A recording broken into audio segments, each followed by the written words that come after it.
All right. Hello, everybody.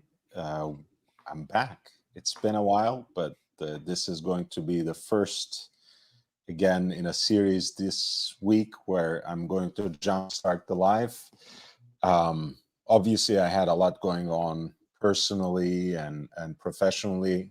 I thought that I would have a better time, or more time rather, working on the live streams as I transition out of my current work situation, current professional career. But it's quite the opposite, and I have some personal issues going on as well in the background. So it's been a while, but I'm going to make a very conscious effort to have at least 3-4 live streams as I used to do before. The other videos keep coming from the archives and on a weekly basis as well. So I hope you have been enjoying them.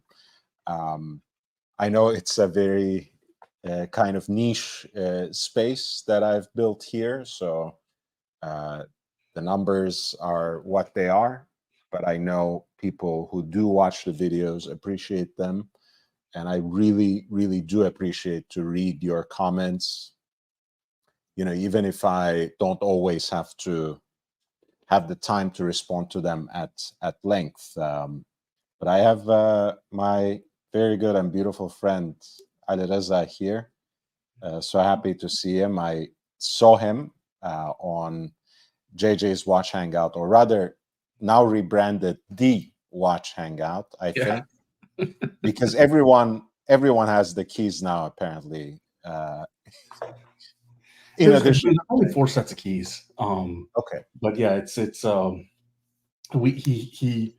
he rebranded, and we're trying to mix up a little bit of the hosting, change the schedule a little bit to provide some breathing room. And then he gifted me a channel, the Horology Hangout.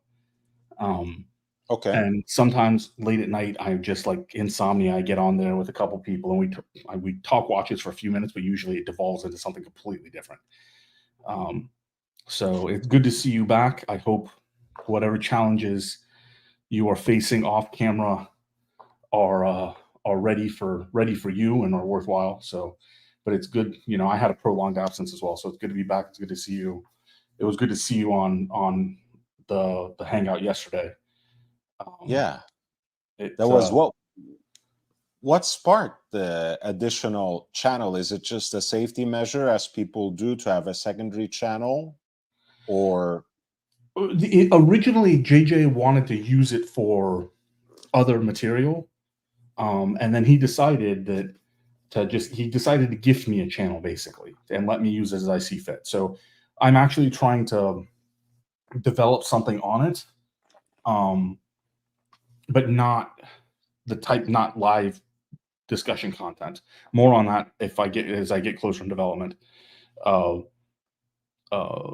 So it was a gift from him to me, you know, because I had spent a lot of obviously I've spent a lot of time on his channel, and rightly so. I mean, he's created a great environment for a lot of us. But it's nothing firmly scheduled yet. I'm experimenting with a couple things, and for now, I'm just having fun. Robert Wood, good to see you. Aussie Expat, good to see you. David H. I didn't even see a thumbnail. There's watching a thumbnail?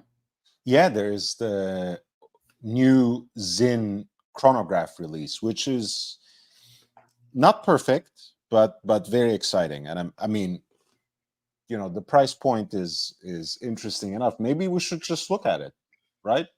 No? Yeah, pull it up. Pull it up. Pull it up. Pull it up, Art. Pull it up. So there we go. They actually, you know, I'll tell you something. The first Archie Luxury Live show I actually enjoyed, not enjoyed 30 seconds of or whatever. I actually enjoyed it was when he dove with a crocodile the other day. He what? He went to visit Mr. Undertaker and Madman went to visit GMT in Darwin, Australia. Okay. They filled him full of food, and then they put him in a crocodile tank. All right. It was hilarious. Yeah, I mean, tell me more. So you couldn't. First of all, the crocodile tank looks like a giant mason jar, right? So that in and of itself is funny. It's Archie getting down. He's taking his shirt off. He's in swim trunks, and they're giving him a little scuba mask, and he looks like a massive cotton ball or a very, very small hippo. I mean, it's just bizarre. He's so pale, right? And he gets in this giant mason jar, and they start lifting it with this little crane, and they're swinging it over, and then they change directions for whatever reason and go over to the other croc, which is like the bigger croc. This thing's massive. It's massive. It's right. And they lower this giant mason jar into the water. Bad. And Been chopping trees. I done something new for this fight. I done wrestled with an alligator. something like that. it was dude, it was so funny. I've and then done something new for this fight. I done wrestle an alligator. So he's in the croc tank for a while. There's commentary. Then they get out and they're talking. It's, they're talking to people who are talking about the crocodile. They have a baby croc, right? And it's a Gonzo stream. So somebody on Gonzo stream says, kiss the croc. I've never seen somebody who's never handled an animal before in his life, right? So he grabs this baby crocodile that's maybe like, yay big, right? He grabs it and drags it across the table. So to this baby crocodile, Archie legitimately looked like a hippo, right? It was to this baby crocodile, Archie was the predator. This crocodile's like convulsing to get away from Archie. It's fantastic. It was fantastic. But GMT, he hosted these guys. They went to his snack bar, Tip Top Snack Bar. Yeah. Dude, this place looks good. Right. It's like it's an industrial area, so it's kind of they cater mostly to working class guys on kind of the lunch break. They have this massive spread of Greek food, right? And all the portions are ridiculous. And they just for 2 or 3 days they just stuff themselves at GMT's snack bar. But the crocodile dip itself was hilarious. Just Archie in a giant mason jar being dipped into the water. Remind me, so Mr. GMT is in Darwin. Is that Darwin? right? Yeah. Yes. Yeah. Okay. It's like a 3-hour plane ride from Melbourne. That's quite a trip. Yeah, would have been a road trip if they actually decided to drive or something. Yeah, exactly. Right. So it was. He was so happy. He was so. GMT's also when Archie arrived. That was one of the other funny moments. Archie, in classic Archie style, he flies in a suit. He arrives. It's the humidity's something crazy, right? It's worse than Florida humidity. He's just beating with sweat. And he's walking to get to GMT's car. He completely misses GMT. He just walks right by GMT. So GMT has to chase him down. Archie's apparently like 6'1". GMT is apparently 5 foot nothing. So GMT runs up to Archie and he gets up on his tippy toes to hug Archie. It was adorable. It was adorable. But it made GMT so happy. It's not, I don't have a soft spot in my heart for Pluto, but I have a very soft spot for GMT. I remember our first personal contacts. You basically front loaded that fact. I remember you had sent me a PayPal, in fact, that came with a message saying I'm not a fan of Paul Pluta, and I was like, okay. And I know, like, even now that you learn to somehow deal with the big boy, so to speak, deal with the fact that he exists in this space. I love how you have to say that each time. I have to be clear, right? I have to be clear. I don't want there to be a misunderstanding. Well, I mean, to me, the thing is, it's one of those things that can go unsaid, because I have not met a single person who doesn't have conflicted feelings about Archie Luxury. There's a lot. Some people like him less. Some people find a lot to love in him and in his content. I belong to the latter group still, even though I haven't watched any of his content for more than a year now. I still enjoyed what I know, and I like that style, which I think he has somehow lost. And it was a time. Yeah, it was a time in the past. So I don't want anyone. I don't want it back. I don't want any copies or cheap imitations. But I do appreciate what he has done, both in his channel and in the live stream space for watches. Yeah. And I appreciate what I have done for him too, which he has absolutely not paid me back in respect. Most importantly, I'm not even talking about money, because we Yeah. didn't make an arrangement on that basis. But respect is the most important. When you don't see it, you don't reciprocate it. You lose what you have. So it's good. Again, I don't mind that you say it. It's just something that I observed and that I have to laugh about, because you can't let it go. Yeah, no, but it was funny, man. And GMT was so happy. GMT was so happy. But the very last thing I saw today, today was the day they were leaving, and I tuned in for about 10 minutes, and Archie was missing, and people were making, because apparently he went to the restroom. He came out quietly and went outside, but people were making fun of, obviously, was Archie just dying in the toilet. But they found Archie outside, and you know that look on somebody's face when they know they've eaten too much and their eyes glass over, like they can't function. Oh my God. It was that you could tell that he was like he was a walking dead man with the amount of food he had shoved in his gullet. But GMT's so happy because he was nervous that people would enjoy the food. And man, I like Greek food in general, but he has a much wider variety of Greek food than I see at most restaurants in the United States. Like there's two really good or very highly rated Greek restaurants in my area. They don't have nearly as much variety as his snack stand has. So I don't know, like the volume of business. And there was a fantastic joke. Another character that people have reservations about, Marcelo, right? Pavel made a fantastic joke. I have no reservations about Marcelo. I just don't like him. To have reservations, I have to harbor something positive about the guy. But yeah. So, but Pavel made this great. That's a good way to put it. Pavel made this great joke. He goes, Marcelo's talking about, how much business does he do? And Pavel responds in the chat, he serves more people in one lunch hour than you do in a month. And I think he's right. Like the sheer volume of people at Mr. GMT's business was crazy. Look, I mean, one thing that I won't necessarily opine about, or kind of pontificate, is like I've not been to his restaurant. As a vegan, obviously it's something that I don't know anything about.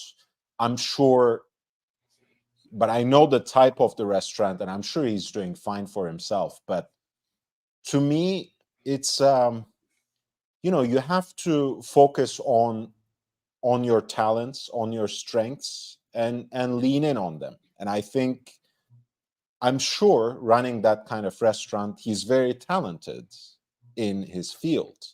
So imagine the kind of business that he could have done and what he could have added to his life positively if he just opened, a lunch counter of some sort where he would, let's say, focus on serving Israeli food, for example, right? Which would I think have a lot of takers in Japan. I think you're right.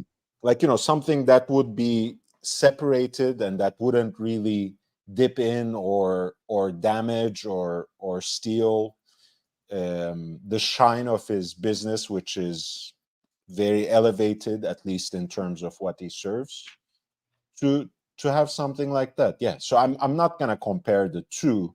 No, you're right. You're absolutely right. But I'm also a much bigger fan of Mediterranean and Greek food than anything else. And I've always been the guy, independent of the money. I would rather go to a hole in the wall that serves good food at an affordable price than a Michelin starred restaurant. I'm the same way. I'm the same way. And I wasn't drawing a comparison between two restaurants. It was a great joke Pavel made because Marcelo deciding to comment on somebody else's successful restaurant business, right? Because it's But the complete. where's the joke? It's the truth. It is the It's truth. But it was I mean, fantastic. it's funny. I just It's liked it. funny, So but it's not a anyway, joke. It's true. anyway. So yeah, let's take a look at the Zin, man. Let's take a look at the Zin. Yeah, that's amazing. I was actually watching earlier Batman Beyond: Return of the Joker, and at some point, Joker was talking to Robin and making jokes about bird boy and bird brain and whatever. I was thinking of Marcelo, even if I didn't know it earlier today. It's funny that he came up. That is a Topo Chico, my friend Mikey. That is a Topo Chico. What's up, Uncle Mikey? It's one of my favorites. I mean, I usually like softer sparkling water, but sometimes I'm so thirsty that I need that extra carbonation and extra bites that Topo Chico gives me. So this is actually a limited edition, beautiful reverse panda aesthetic with red accents as well. Classic Zin chronograph case, fully graduated, 60 minutes timing bezel, tachymeter, which is kind of on a silvered scale on the perimeter of the dial. And you have this extra touch of contrast for the first 10 minutes as well on the 30-minute counter. I surprisingly like this colorway.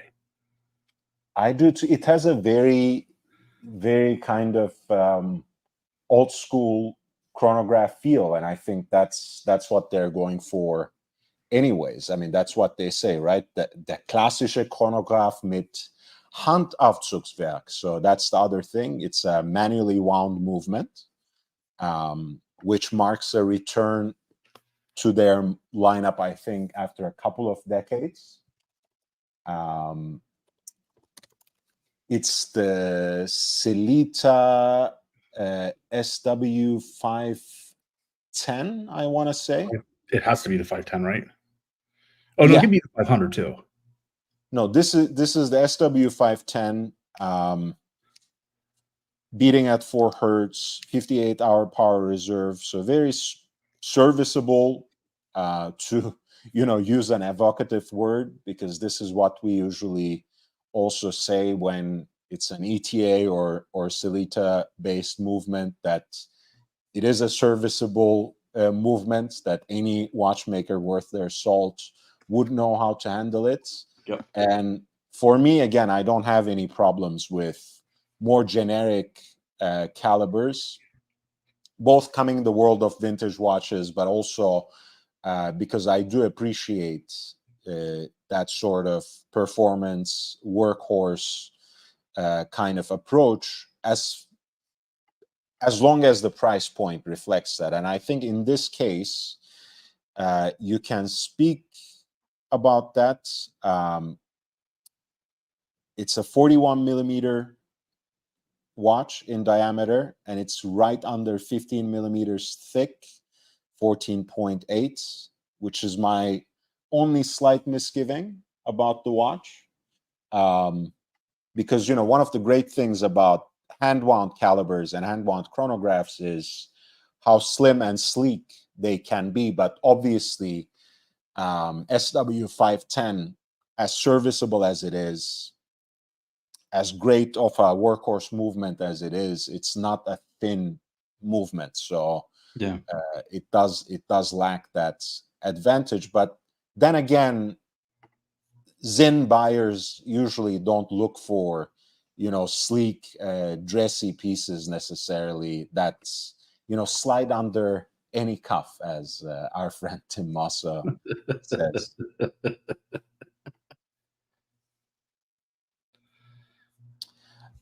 I like this a lot.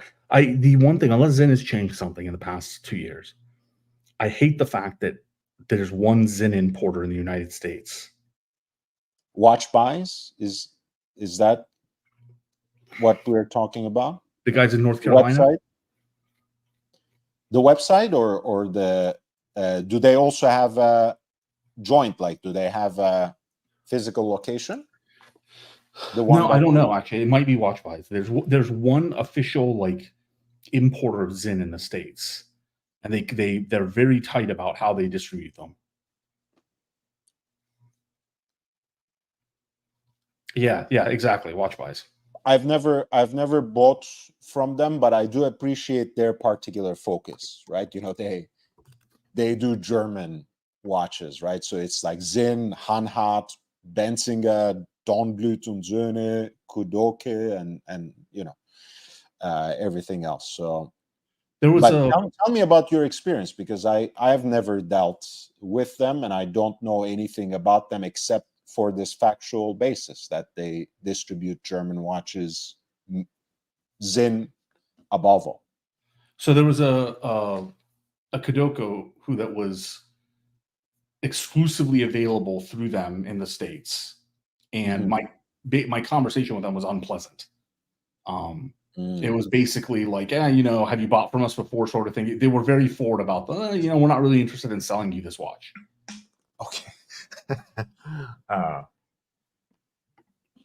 So it just, I didn't like the conversation. It was a little harsh. They used to also have, there's another German brand that TGV really likes. The name's escaping me. Starts with an F, I think. F. They make a lot of Fliegers. Maybe Hanhart? Hanhart makes... no, it wasn't Hanhart. It was there was another one that they used to carry, that they used to be exclusive with, and they were also jerks about that one. But I've tried to buy Zinn from them before some years ago, and it was one of the oil-filled ones, but it was the Crown limited edition, where the crown, instead of being on the hand side, was on the arm side. Ah, okay. And they wouldn't sell that to me either. That's very interesting. So it just struck me as unnecessarily rude. That's very strange. I mean, you know, that's always an unpleasant experience when you are not allowed to buy something, when you're prepared, you know, financially and mentally and whatever else. And it's not particularly hard to get, right? It's not, you know, there's not a waiting list for these things. I think, you know, with Kudoke, you probably could just reach out to the brand and acquire it that way. I'm sure they wouldn't even probably ask you about your experience, but if they needed to, you could also fill them in on that basis. I mean, obviously, you know, anytime somebody asks me if I'm qualified to buy a watch, I just tell them I know Lord, and they're like, okay, all right, cool. No, I mean, that's just, you know, I understand that already puts you on the wrong foot, you know, when you start the process. So you might not want to then go to the watch brand, but when it's a small brand, usually deal with customers on a direct basis as well, especially if they can't somehow hit it off with the distributor. I mean, again, I'm not saying you should go all the way back now, but just as a, you know, as an idea for future reference, if it comes and for up everyone else as well. Dude, I really like this watch, man. You're gonna knock on their door? No, I'm out of the watch game for a while. This year. I'm sorry? You are? Why is that? So I was semi-retired. I as you know, I'm going through some medical issues. I'm also going through a very difficult separation. So there's significant impediments to me moving forward for a number of months. So I'm hoping that by fourth quarter this year, I'll be, my goal is by Christmas to be healthy and happy again. But for now, I'm battening down the hatches. Gronefeld wasn't particularly gracious with their response to me, but Roman Gauthier was quite gracious. So I will still secure my my Roman Gauthier that I wanted at some point this year. But I'm, even if AP, which they won't, but if they call me for 15407, I'm gonna have to say no.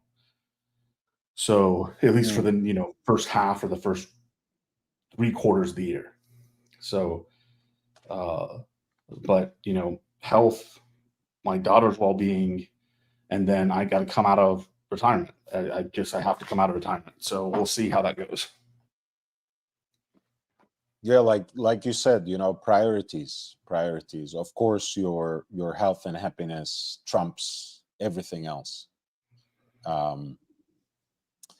Yeah. So Glenfeld bumped you off the list. Is that what happened? I notified them because they give you an idea of the placement on the list. I notified them, hey, I want to be upfront with you. If things fall in this time frame, I'm not going to be able to finish this. So I want to let you know as early as possible so you can move me further down the list. Their response was not particularly gracious. So I kind of left it at that, but Roman Gauthier's response was fantastic. They were done way ahead of schedule. I wasn't expecting it. I'm like, I totally understand, if you need to pocket the deposit and move on and stuff. They're like, oh, no. You get better, and we agreed on kind of a time frame. So should be fine there. And I shouldn't say I'm out. There's definitely I had to move some things, and I ended up with, I have a PAM 2070, my first Panerai that I can't even wear right now. But I moved a day date, and as part of that, got cash in the PAM.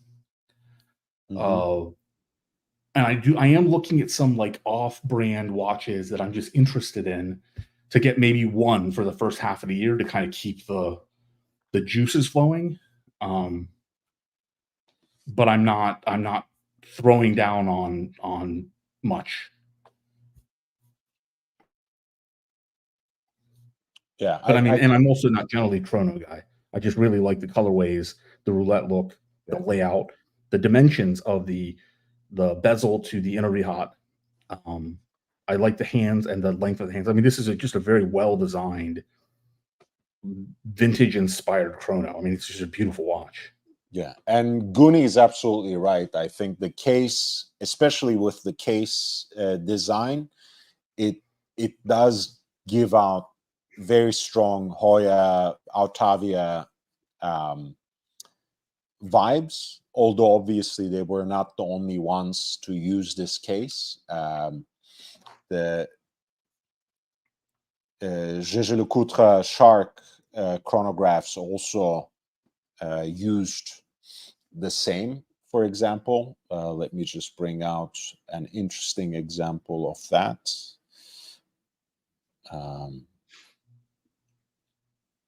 There we go. I'm not going to assume that everyone knows what we are talking about when we say Altavia, especially for the vintage examples, but you see the case, the kind of blocky lugs, which are a little longer, I think a little more elongated perhaps in the new Zin. But this is, for example, the vibe that they are going for. The Jaeger-LeCoultre Deep Sea Shark was also an interesting piece from the late 90s, early 70s, roughly the production period. Dude, look at this. Oh man, it's nice, huh?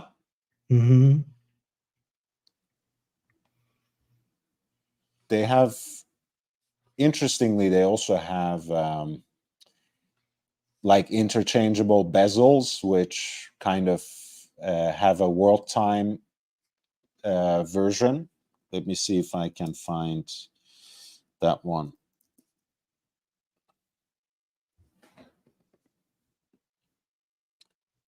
That's a fascinating example that I always thought was, and those were built on the Valjoux base. Usually, I would say 72 for the most part.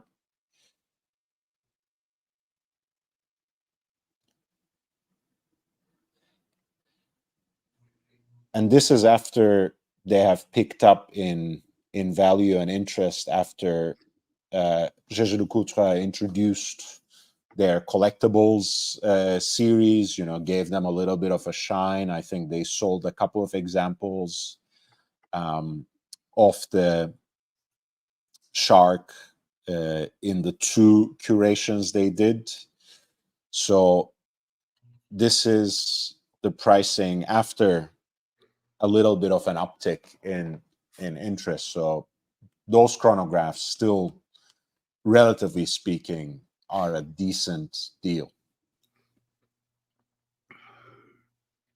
And so is an Otavia, by the way. I mean, a vintage Hoya Otavia, which we can pull up, is always a great choice. I feel like, living in Florida, we have Antique Alley. We have like a lot of rare coin stores. We have a lot of antique stores, things like that, right? Yeah. I feel like when I talk to young Brando, he's got his microphone, like a lapel pin, couple buttons undone. He's got a Topo Chico water in his hand. He's going to these watches. I'm like, I'm in St. Augustine, Florida right now. Well, I mean, like I've gotten the New York jewelry district, comment before, but yeah, why not? I feel like I'm too dorky for Florida in general, but maybe if I wear some sunglasses all the time. No, see, there's Miami, which is a different country, mm-hmm. And then there's Florida. You'd fit into most of Florida. Miami is different. Miami is just something else entirely.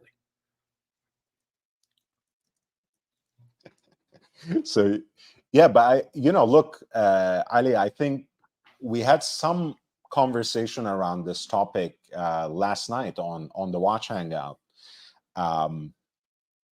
And Bear was hearkening back to those times, which are, by the way, not all that distant. And we might always go back to them, where watch collecting is not a mainstream hobby, that we are mostly anoraks and nerds and whatever else. When I started collecting watches, when I started thinking about watches in a serious way, when I was still in college, this was like one notch up, one step higher than stamp collecting. It wasn't so cool, stamp collecting, coin collecting. So the fact that I grew up with that I was socialized into the hobby like that, it fits exactly your assessment, your description, whatever you want to say. I mean, it makes sense to me. This is also a beautiful watch with that JLC. That JLC just rings so true. Yeah, again, the Hoya Otavia from that period is, in a way, the more predictable but also respectable choice. That's the one people would go for. The Shark is a little bit of a connoisseur's choice, even though it has been given some shine, some sort of attention, especially after JLC started this initiative around highlighting their own heritage that goes well beyond the reverso in a different way with this collectibles initiative. But yeah, I think for anyone who feel like they are late to that game, that the prices have perhaps gone a little too quickly out of reach, I think Zin's new piece can scratch that itch because it's under 3K. I believe the list price is 2,890. Not bad for a limited piece. It's limited to 1,000, I think. Yeah, it's limited to 1,000 pieces, which is actually stamped on the case back, or engraved rather.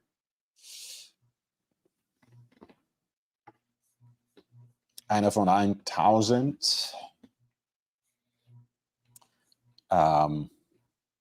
Yeah, I love that they avoided, numbering them individually as well, because people start fighting over, who should get what number. And I'm sure the kind of dealers that you had an experience with would be even more obnoxious about how they allocate such numbers. So that's actually a good thing that they just say 1 of 1,000.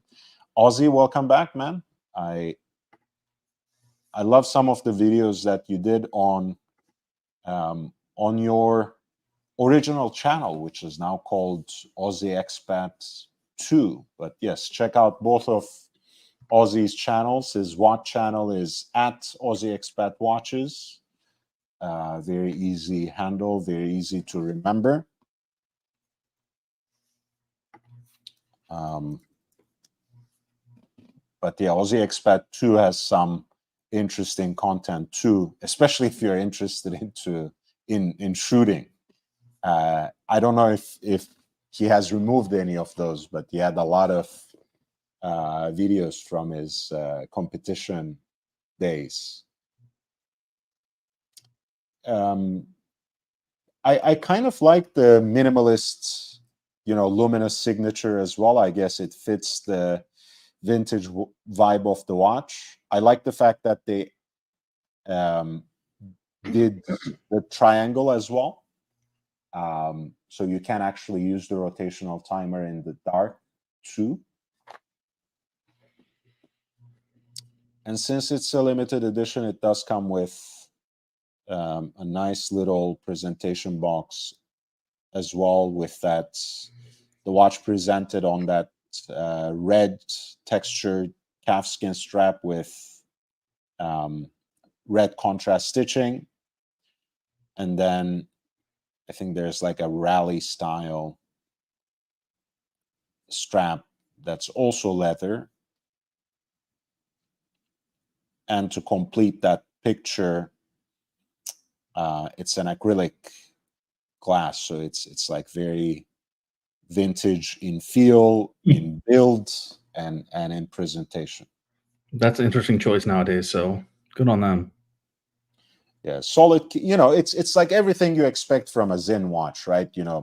Tool watch feel, tool watch dimensions, solid case back. It's a hand wound chronograph, but very respectively waterproof at 200 meters. It's great. It's great. It's that kind of nice, between the tachymeter and the timing bezel. It's really just like the Altavia, right? Because that was automotive and aviation, right? That's where that name comes from. This too is a chronograph that inspires kind of both of the feelings, right?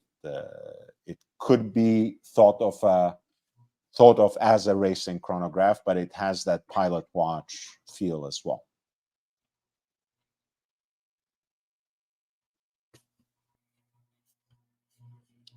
So what do you think, Ali? I think it's a great entry from Zen. I think it's a great entry from Zen. Yeah, I love it as well. They have just announced a few other watches too, because you were. I saw all the other watches. I didn't see this one. I saw the U50s and whatnot, but not this one. Oh yeah, right. Because you were talking about hydro, their hydro watches. I would think you would be interested in them as well. Yeah, I didn't see this one though, so I'm still not quite into the groove of things, I guess. What did you think of the new U50s? They're all right. Nothing. This is something. Okay. The new U50s are just a minor evolutionary move for Zen. This is a nice entry.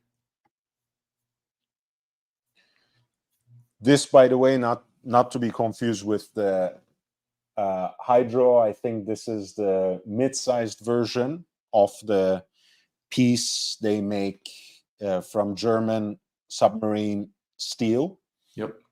That's what distinguishes the U50 line. But this one is the version that has a self-winding movement, right? I'm not mistaken. Black hard coating all over, sapphire crystal, 500 meter of depth rating, 50 bar, and a luminous dial, which is like a hybrid ceramic, actually, which is fully loomed, as you can see from that. You'll have to excuse me for a few minutes. Oh, no worries. Bob NYC, I just saw you. I hope you are recovering nicely from your knee replacement surgery. But I will be back. I'm just feeling a little bit of a, I guess, equivalent of a hot flash. So I'm going to go take care of myself real quick. Of course. Take your time, man. Yeah, so this is basically one of a few different pieces that they have released in the U50 lineup, which are the diving watches that they have, that they make from this seawater resistant material. Same material, same kind of steel that is used in making German submarines. So a nice little shtick they have going on there as well.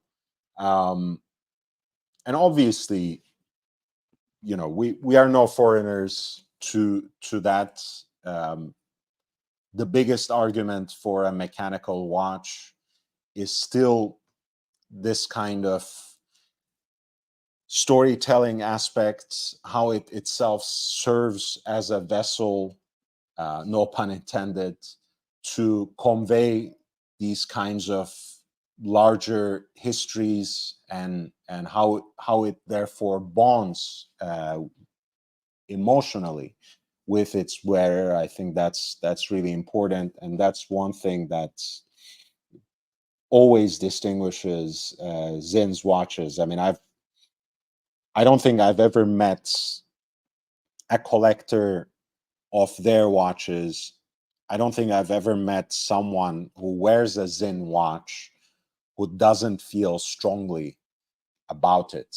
And I think that speaks volumes about the kind of brand that Zen is, and the kind of collectors that it attracts. The U50 SL is a 500 piece limited edition. Again, that submarine steel is given this sort of hardened black coating on the case and the bracelets as well. The case itself is 41 millimeters in diameter. Thickness is a very acceptable 11.2 millimeters, solid case back, sapphire crystal, a captive dive timing bezel,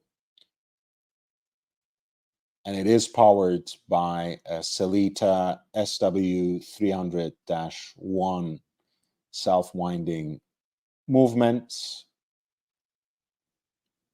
and it is priced at $3,490, which, again, when you think back to the Zin 103 ST-TY HD, that's a vintage-inspired chronograph we were looking at, it makes that all the more attractive. That's $2,870, right? And it's a chronograph. Again, you like what you like, obviously, but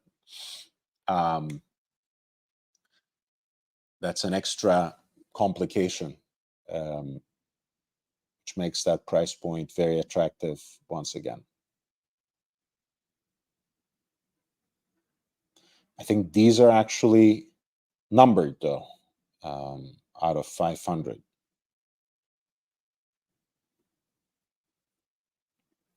It's a very cool one.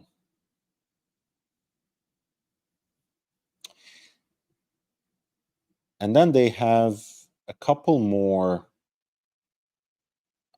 hydro pieces that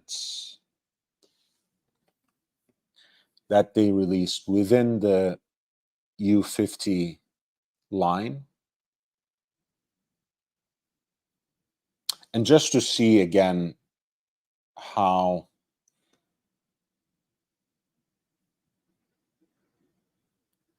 that new chronograph differs from some other pieces that they offer, and that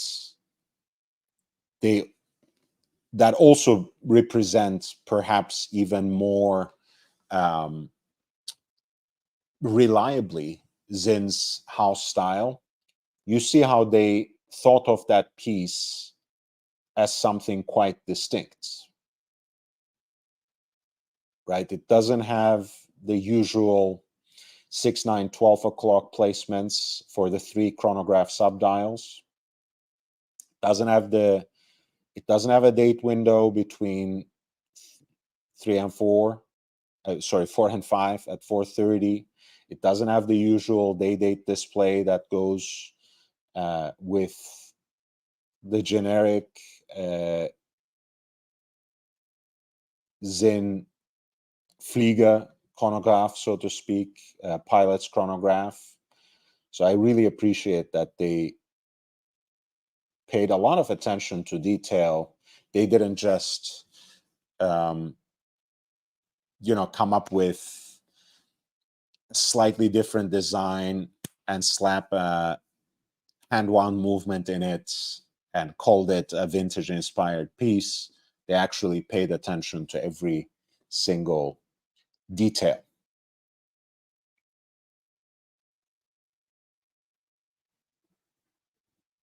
So we just looked at the U50 SL, which was the example with the luminous dial and the smaller case.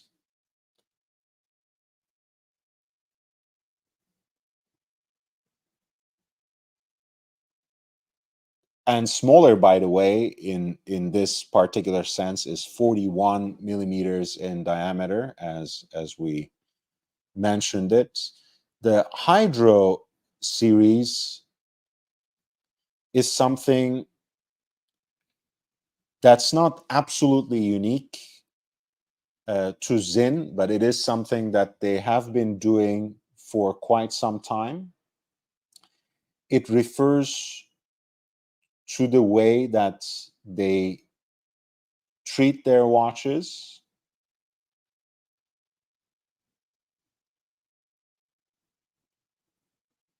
which therefore become absolutely free from fogging, because there's absolutely no air in watches after this crystal clear path of the movement of the dial, of the hands.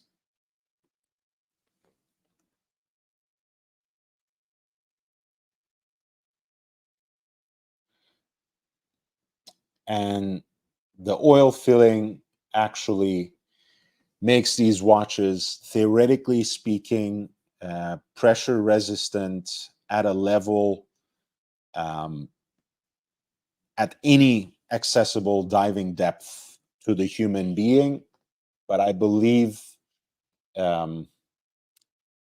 most of the watches under this lineup are certified up to 5,000 meters, 500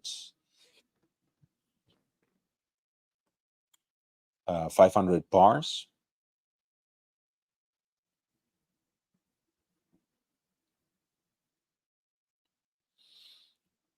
And those new releases are Hydro SDR, and Hydro S.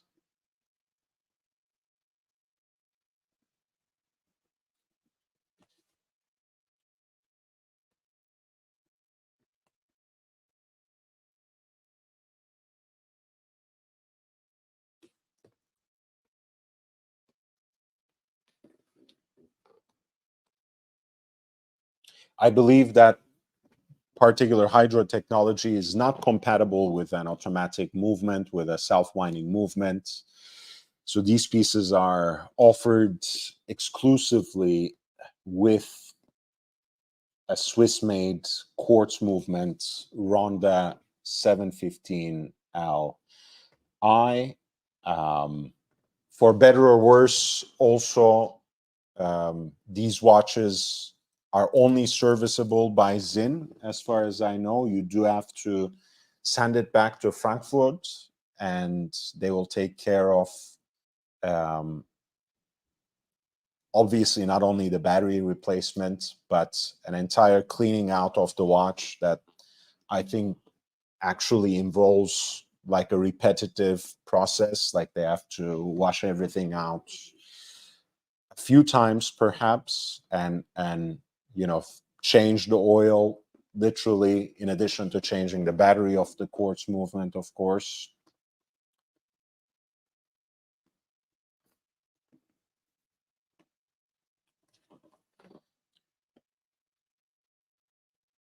So these pieces, obviously, in the Hydro series, in the U50, I mentioned how the Luminous style version, the U50 SL, perhaps is a little bit of an oddity. Ali just called it a great entry. It's something different. It can still, I think, appeal to the enthusiast, appeal to those who like Zinn aesthetically, who like Zinn's style. Hydro, I feel, implies a little more commitment, right? Maybe a little, the kind of collector who perhaps harkens to something of more professional equipment approach beyond the tool watch aesthetic. And these Hydro pieces are priced also relatively reasonably, right around 2,500. I believe the U50 Hydro that you're looking at on the screen right now is 2,460. The SDR is a tiny bit more expensive.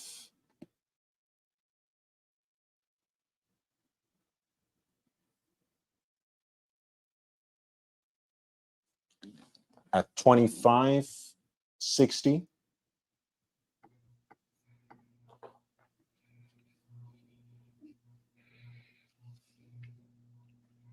Hey, welcome back, man. Oh, How are you feeling? A little better? we'll find out in a few minutes. I have a PIC line and I give myself some medicine. So Okay. And again, we don't have to push it if. no. I want to be here. I like being here. So I'm just Okay. still a little bit green. It was the UX I was trying to get from limited edition to UX I was trying to get. Dude, I Oh yeah, love it was a U50, a Hydro. the UX. Oh, okay.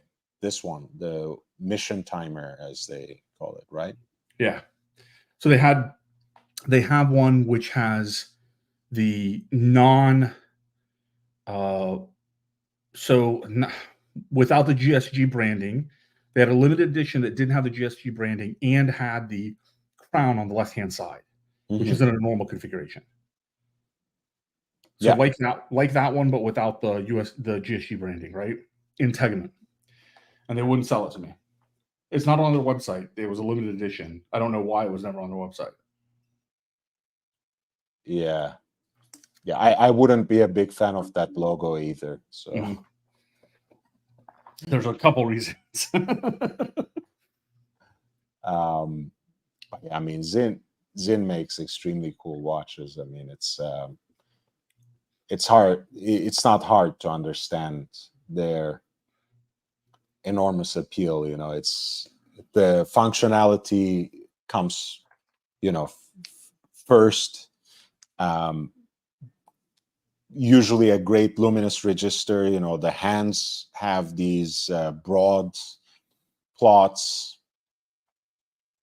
They have all these lovely technical details like the Hydro line, which I guess is what attracted you to the UX in the first place, right? Yeah. Well, I was trying to explain that. What do you like about that particular treatment, particular All wristwatches have to speak to me in one way or another. And Zin, their whole line, and the Hydro line in particular, screams, and they scream engineering tool watch. They just act like in actuality, not just in name. Right? The shape, the utilitarian nature of them, the very, very industrial finishing of them. They're proper tool watches. They're proper engineering watches. There's something. I mean, there's something very romantic about the A10 Warthog and almost every submarine out there, right? It's not that they're sleek, although some are, but they're just brutal engineering masterpieces. And Zin is the same thing for watches. They're just brutal engineering masterpieces, and the Hydro line in particular is very functional in that sense. It's designed very specifically with very specific tolerances in mind. I just admire that. Yeah, I think our friend Mikey agrees with that. The word engineering comes to mind when hearing Zin. Maybe it's the steel. They were just interesting to me. Yeah, obviously he means the German submarine steel that distinguishes this particular line. Otherwise, steel sports watches are maybe a little too ubiquitous these days that we get enough of them. Brody, thank you for this lovely comment. No better live stream coverage of watches than YB. I'm happy to be back and happy to be back regularly with you on live streams as well. After all, that is the bread and butter of this channel, quite literally, if I might add. Your friend Mikey says, I know the 556 can be a boring watch for some, but plain can be sleek at times. 556 is basically their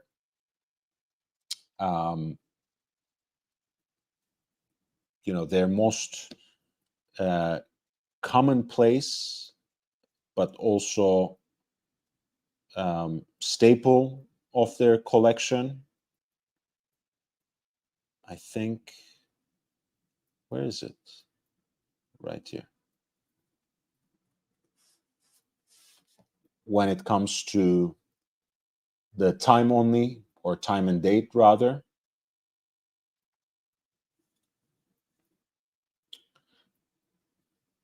The Zin Explore 1. Yeah. Yeah, you can say that.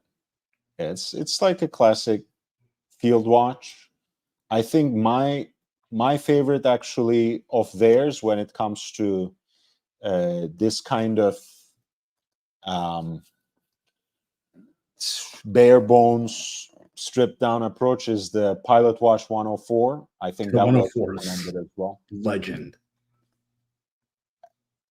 I prefer that a little more. I understand that the field watch aesthetic with the oversized Arabic numerals might call out others a little more. I'm a big fan of syringe hands always. The sweep center seconds with the spear tip, that's a great touch as well. Fully graduated, again, rotational timing bezel with a luminous triangle as a pointer is great. You get the day date display too. I know a lot of people love that. I love it on my Seikos. I don't see a reason not to love it on a Zin as well. I know this has a 104, That's a great and he watch. loves it. Yeah, I think it's one of those great pieces. I'm gonna excuse myself, and I may rejoin you, but I'm feeling quite green, so I don't want to have a problem on stream. So I may rejoin you in a little while, though. No worries. Thank you so much for being here, Ali. It was good to see you again. It's good to see all the people in the chat as well, Uncle Mikey and Bob and Aussie Expat, Brody, lots of good people. So I may rejoin you, and Billy Jeans. Hey, Billy Jeans. But it was good to see you back, and I do hope to join you. And as I get better and you're doing more streams again, I'll definitely be here more often. Thank you, Ali. Again, it was a pleasure. It was a pleasure. Take care, folks. Yeah, it was great to catch up with Ali also earlier last night when I was at the Hangout, at the Watch Hangout. I sent their link earlier up. Obviously, you should subscribe if you haven't. Ali, as always, is, of course, really generous. So he ended up giving 5 memberships for this channel, which give you access to some exclusive content. You guys know, I'm sure a lot of people who are who are watching right now, and you should all hit the like button. You cannot imagine how much of a difference it makes for a small channel like this. But that series where I focus on usually 3, but 4 pieces, talking about historical and horological details, even as I point some examples and price points from the current secondary market situation. A lot of those will end up going behind the paywall, unfortunately. So being a member will, on a monthly basis, give you access to that kind of content, which you can already sample through these gift memberships. And also more broadly, if you just click the videos link. I have some videos that I have done in a newer style. A lot of the other videos that talk about 3 to 4 watches from a specific genre, from a particular model, those used to be my Patreon contents, which I'm very consciously migrating to YouTube over time. I'll welcome the 5 new members, thanks to Ali's generosity: St. Peter, Megan Dempers, Thomas G, and the Canuck Watch Collector, and Victor M. Billy Jeans says about the Zin 104, the day date function makes it perfect for the office worker. I love I love the classic black dial, but there's something about these sorts of silver sunburst kind of, or here I think it's more of an anthracite gray, really. For whatever reason, on these kinds of field/pilot's watches, that's extremely appealing to me. I don't know. I'm a big fan of Zin overall, and like one of the members of the audience said in the chat, for me too, it's an appreciation and admiration from a certain distance, so to speak. I don't have any Zin pieces in my collection. I don't think I ever will. But nevertheless, I'm a big fan of a lot of their pilots' watches, whether it's time and date approach like the Zin 104. That watch, by the way, I think it's on the leather band, 1640, and with the matching H-link bracelets, all in stainless steel, it comes up to 1,920. So the price point is very appealing as well. By the way, speaking of Pavel and his jokes, he is in the chat. It's very nice to see you. Captain says, Maso sold me on Zin a while ago. That used to be, I remember the days, Captain, when Tim was less cynical about watches. I find him,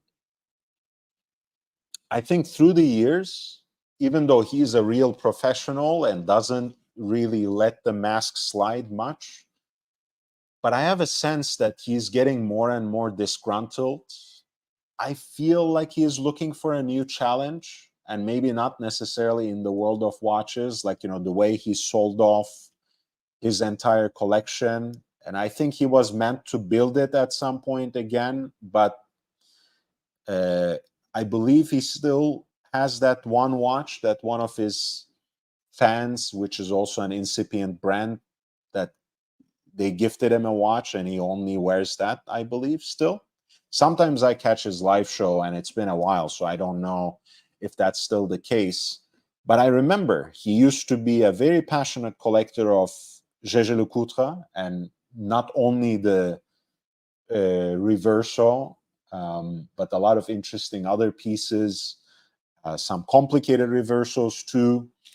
And Zin used to be his favorite brand, also for that knockabout factor on a daily basis. So I'm not surprised that he sold you on Zin a while ago. And the new chrono that we were looking at, just to jump back on, the 103, which has this sort of late 60s vibe to it, rendered in a case that we readily recognize from the Hoya Octavias of the same period, the Jaeger-LeCoultre Shark Deep Seas of the same period, a reverse panda dial with beautiful red accents that includes a kind of checkerboard situation for the first 10 minutes of the 30-minute totalizer, as well as the centrally deployed chronograph seconds, not to mention the chronograph stitching on that textured moss green calfskin leather strap. I hope you guys are enjoying the show. I hope you guys can give me a break, quite literally, and also I mean it figuratively, because you know, you realize as time passes, when you have been away from the live streaming space a little bit, that it is about a physical conditioning, as it were. It is about practice. It's about keeping the gears moving, and I feel a little rusty. So I appreciate the pick-me-up that my friend Ali provided me in the beginning. I really, really enjoy the kind of conversation that has been going, that has been picking up in the chat as well.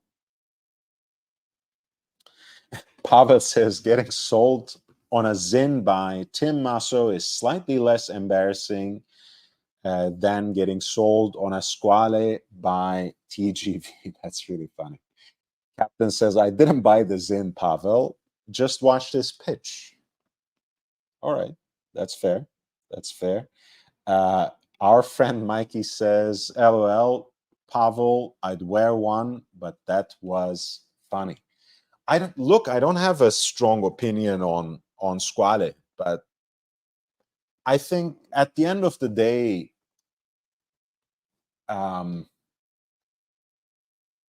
for me, I'm really not an elitist, but I'm a purist. So when it comes to watches in this category between 1,000, 1,500, all the way to 3,500, when we're talking about contemporary brands, including some of my favorites like Seiko, like Zin, like I keep saying, and I will bring up some of their watches as we speak, Unimatic, Baltic, these kinds of pieces.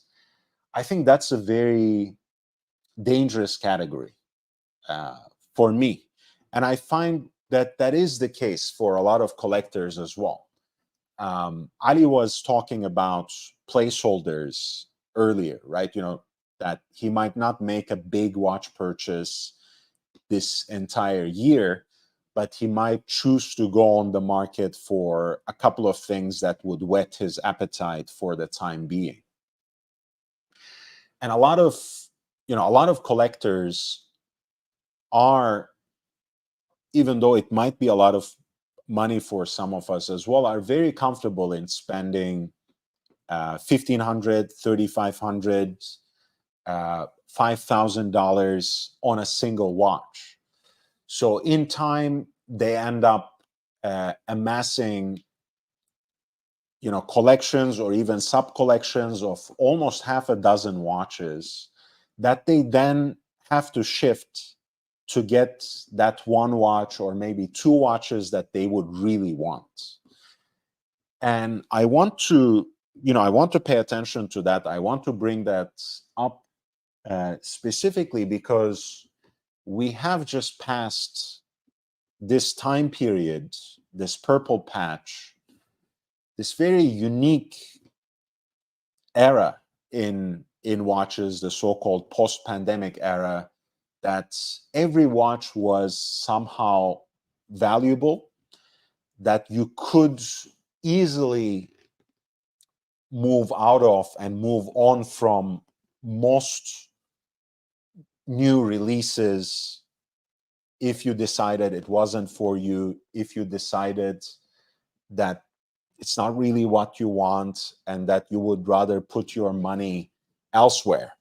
Now, in the current market, I think doing that, approaching collecting in that way, where you buy half a dozen watches that somehow pique your interest, but that you don't really want, will end up making you bleed a lot of money in short to midterm, because it's not as easy as it was to move on from watches in that dangerous category that I just identified. That's roughly between 1,000 to 3,500 or 1,500 to 3,500 or even up to 5,000. I think there's a lot of money you can lose if you kind of go on about watch collecting in this impulsive way, where you buy a lot of stuff that you can, purchase instantly and put on a card. And maybe just a year and a half, 2 years ago, it was easy to flip some of these watches, and you could perhaps make even a little bit of a profit on it if some of these were, boutique exclusives and maybe limited editions and maybe not as easily accessible. I think that time has gone. That ship may have sailed. So I would just generally advise moving a lot more carefully in the watch market these days, because it's not as easy to move watches anymore, especially in this kind of category where you are talking about the affordable luxury, right? Which from other approaches, from other perspectives, we have said many times that it's a category that on the one hand is disappearing for the so-called luxury brands that are so desperate to move out of it, like Tag Heuer, like Tudor, like many others that have been bumping their prices, like Omega, only to escape that category where you can't find anything easily under $5,000 from these brands. Tudor is not there yet, but it is certainly approaching that direction. But again, there's still a lot of great value. There's still a lot that you can get from this particular price segment. I would say Zin represents, or Zin is a good representative of that sweet spot. With that, I will ask you to please hit the like button. Feel free to share the link. Feel free to jump on the panel. But before you can do that, I'm going to take a 2-minute break. I could have, if one of you guys jumps in the next minute or two, I could have left you with that person, but I think I will just leave you with what I'm going to talk next, which is this very interesting release by Baltic, which is a maker, or rather, which is a brand that operates out of France. They're designed in France. And assembled in France finally. I know they have dress watches that are built on micro rotor calibers from China, but these pieces actually are powered by Swiss made movements. So we're going to talk about the new Baltic prismic collection next. I'll be back in a couple of minutes. In the meantime, please feel free to hit the like button. Oh yeah, I should do that again. I'll do a wet shave stream soon enough, do a repeat of that and rant about life. That would be amazing.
All right, we are back.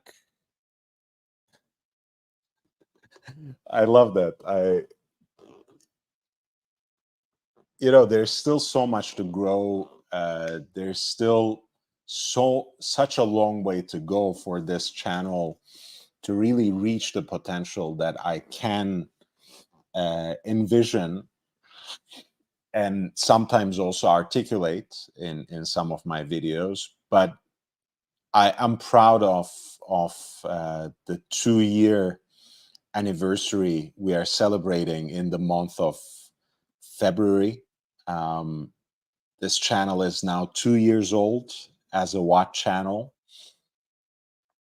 And there's already some lore, right? The wet shaving stream and the lovely people like Pavel who actually remember that. I'm not going to readily dig up and share the link, but it's there. And I don't regret it. I'm not embarrassed by it.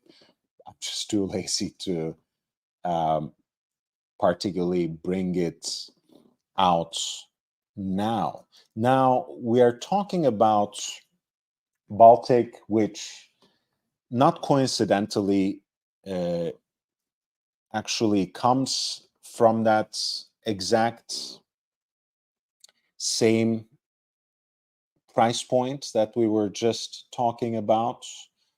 They have started their journey with watches that are perhaps, or that used to be at least, much more affordable, but with their chronographs, especially with the one that they called tri-compacts, which was in the same way very much influenced by this sort of vintage racing vibe that was, in fact, in its initial limited edition, even sold with these stopwatches that you could mount on the dashboard of your car.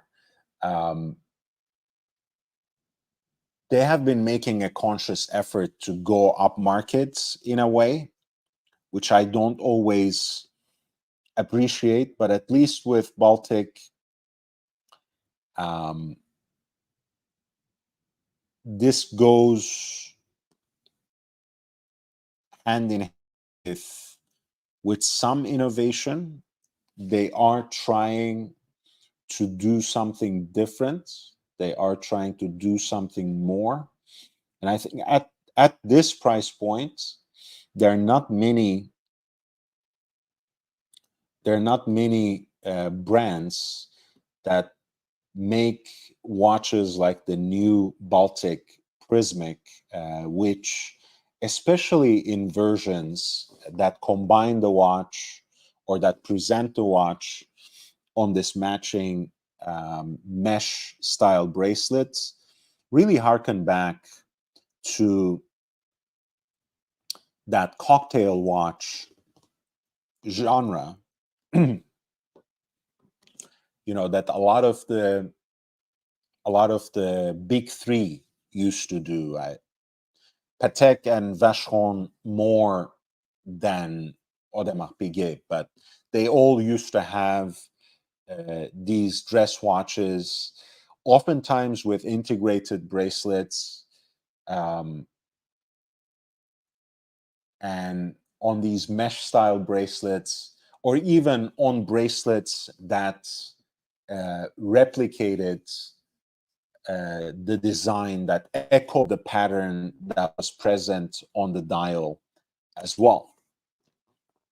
Now, this watch is not a one-to-one remake of any cocktail watch in particular. It doesn't try to be one of those homage releases, which is something I've always appreciated about Baltic. Baltic has an entire range of watches that are so clearly influenced by classic mid-century horological designs. They are not trying to reinvent the wheel. However, none of their watches unlike some other brands, Messina Lab, are not trying to create one-to-one copies of some popular vintage reference, so that they can cash in, even as they have this stupid rhetoric of democratization and appreciation that they can have. They surround their shadier business practices with. I mean, when you think of the Messina Lab, that's a whole mess that I don't want to go too deep into. But when you think of the fact that this guy tried to buy Université Genève, and when he couldn't, he still went ahead and did that whole Uniracer collection with the big eye, made it an copy of that same style of Université Genève pieces. What a disgusting approach. I mean, it's the way that certain people in the watch business can operate in this way with seeming impunity, because they are one of those friends of the so-called journalists. It's reprehensible. It's horrifying. And I know, we all have our favorite mainstream outlets. I know all is not lost, right? We have even in platforms that lost their cachet, that lost all the traffic, we have good people writing for them. I mean, Tony Traina, for example, who writes for Hodinkee, I still appreciate his stuff, even though Hodinkee has become basically an expanded and bloated advertorial. Anyway, speaking of wet shaving and rants, here's one for you, where I still have my stubble and not a safety razor in sight. Going back to my main point, I like Baltic because they make great, accessible, vintage-inspired watches that are clearly embodying that aesthetic without copying one, without copying anyone, any brand, any person, or any particular design, whether for their personal benefit or prop up certain vintage references themselves that might then come up for sale on the auction circuit. Interesting times. So the new Prismic collection comes with 4 different dials and an option between a grained leather strap, which I think dresses the piece down quite a bit without taking the excitement away from it, and the mesh bracelet option, which I think makes them a lot more exciting. And I would highly recommend that if you are going to buy one of these watches, buy it with the bracelets. Some people complained about the fact that they don't have déployant buckles. I am actually impressed by the fact that they have gone to the full mile, so to speak, to have the ends integrate so nicely and so flush with the case and with the lugs, which, if you think, for example, back to a popular release with a mesh bracelet from the last couple of years, the No Time to Die titanium diver from Omega, which was presented on a mesh bracelet, had straight end links, right? Which I think aesthetically didn't captivate me in the same way as these do. I don't know. I'm a sucker for for pieces that actually hearken to this vintage aesthetic, right? Even without the bracelet sometimes. That's one of the reasons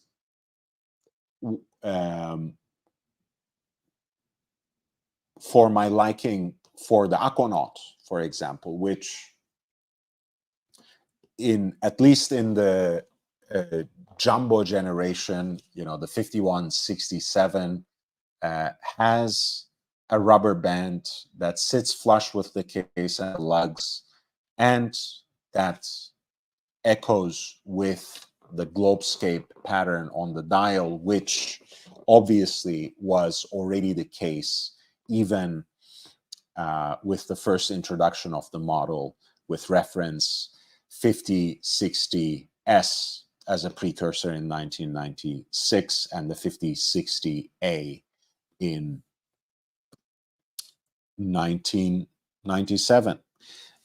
So I love the fact that these mesh bracelets sit flush with the case. Make no mistake, all the colors are available with the mesh bracelet or the leather strap. They're all 36 millimeters in diameter. The watch actually uses two materials. The pieces have a titanium mid case, which they combine with, let's see if I can find, so they have a titanium mid case, which they combine with stainless steel lugs and bezel, as well as the case back ring, which are alternatively rendered with brushed grain or polished in stainless steel.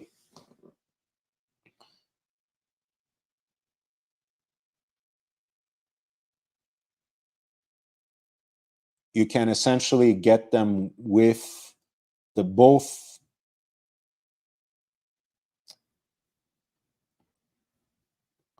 the leather straps and the mesh bracelets, which means this will set you back 1,110 in euro. I think the order period is already open, and it's open until February 25, I want to say. But it does close before the end of the month. And all the watches that are ordered within that period will be delivered in the summer, mid-July specifically. I really like the fact that they used these contrasting finishes and even two different materials. I like the fact that they have a lot of depth and a lot of texture on the dials, even though I'm pretty sure it's stamped. I like those conical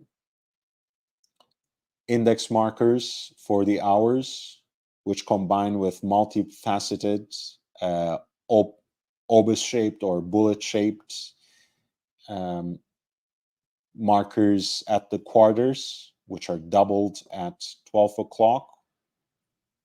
Even the Dauphine hands have that contrasting finish approach with brushed grain on the top and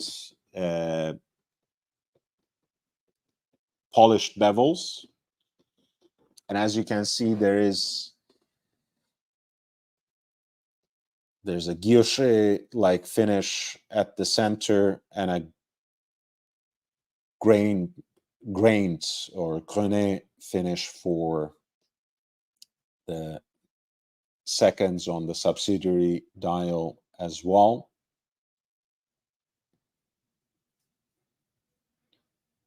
I like this. I find it really stylish. Again, just on the strap, it's right under €1,000, 990. Just with the mesh bracelets, it's €1,050. And with both, you are getting it for 1,110. I love the slate gray dial. The purple is a little too loud for me, but purple is a hard color to find.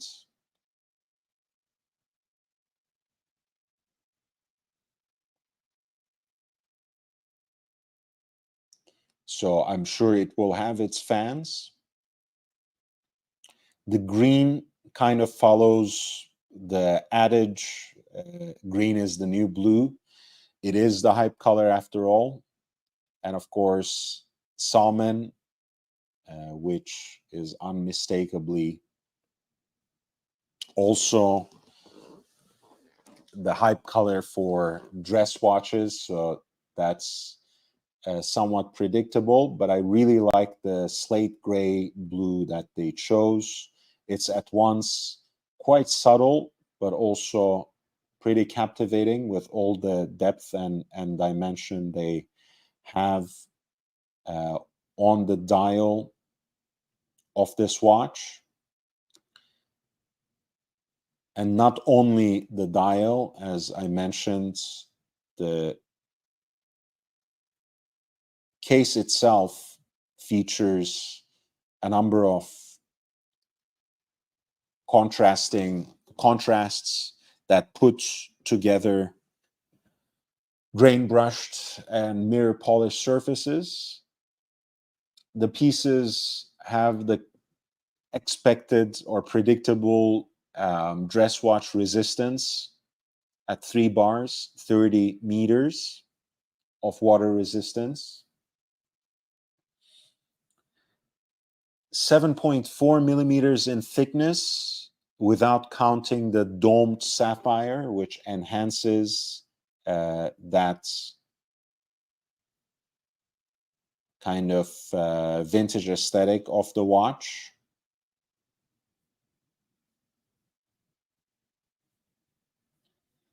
Altogether, this is still only a 9.2 millimeter watch. It is powered, 9.2 millimeters in thickness. It is powered by the ETA Pessu 7001, which allows the watch to remain relatively thin and sleek, as I mentioned. That is the style they are hearkening back to, after all. That's one of the reasons that they went for a hand-wound caliber.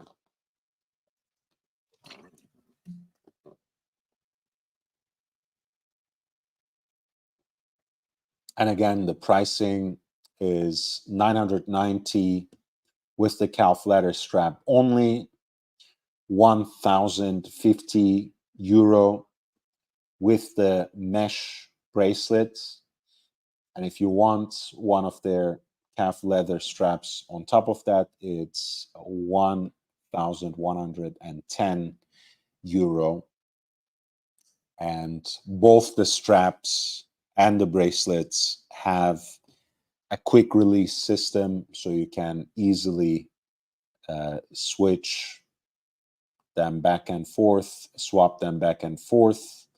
Again, I think the strong suit of this watch is really the mesh bracelets and the holistic aesthetic that inspires, that echoes with those mid-century cocktail watches by some of the greats.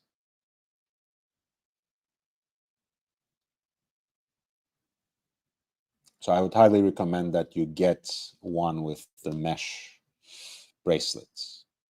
I actually posted on a similar watch like this, being inspired by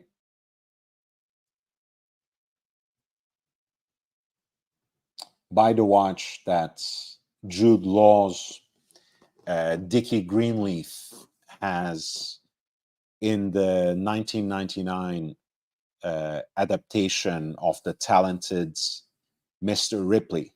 On that note, by the way, there's a 60s French adaptation of the Patricia Highsmith novel that's called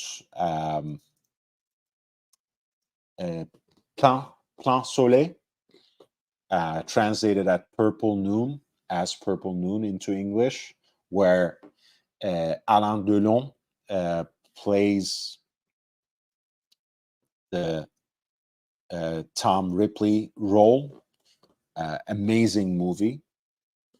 Maurice Ronet is Dickie Greenleaf. They're both great. So is Marie Laforêt, who plays Marge. Nothing against the 1999 version. I think that's a great movie as well. I love the style, the costume design work, especially that was done for that movie. I love Matt Damon, Jude Law, and Gwyneth Paltrow. Maybe one of the last good movies that Paltrow did, actually. And I like Anthony Minghella in general as a director too, even though he sometimes comes across as a little too italicized, a little too theatrical for my taste. But The Talented Mr. Ripley gets it right for the most part. But I would highly recommend the earlier French, because it's just more, in a way, more raw, and maybe more loyal to the story. God damn, I get digressed so much. So I do apologize, but it was this watch that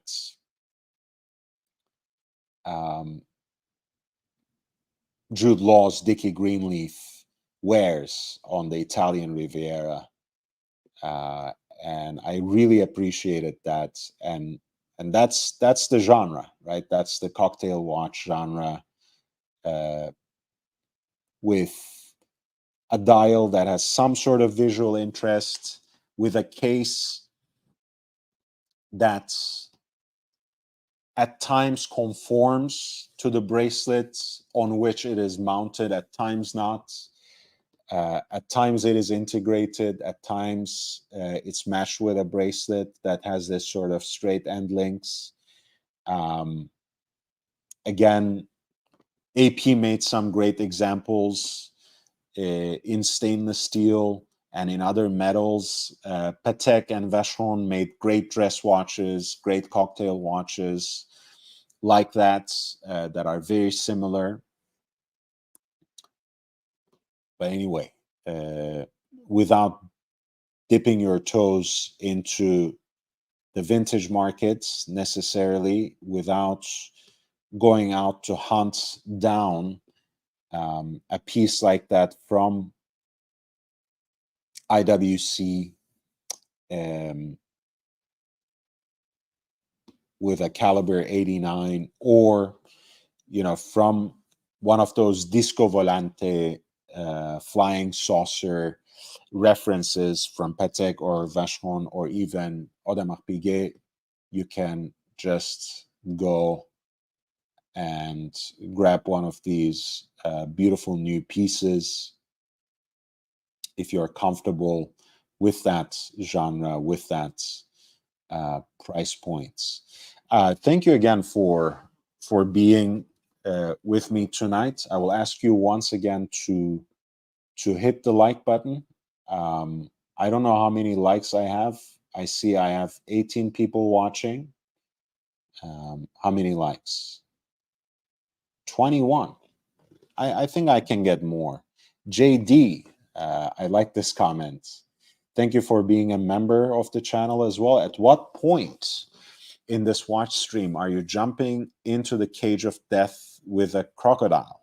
I'm not that adventurous. I only care about watches. That's the best and worst thing about this live stream. Only kidding. Great to see a watch stream with watch content. I'm glad you appreciate it. I'm very, very happy as well. Speaking of stuff that I covered on my Instagram, there are a few things that I want to talk more. Those of you who don't know or who may have forgotten, I have an Instagram account that in some ways overlaps with what I do on YouTube, but is perhaps more style oriented. Even though a lot of times the posts are accompanied by some prose, usually taking full advantage of the 2200 character limit. That is at young.brando. So please do follow me on Instagram as well. I'm about to reach 2,000 followers, 2,000 members there as well. I would really appreciate it. Ali, thank you so much.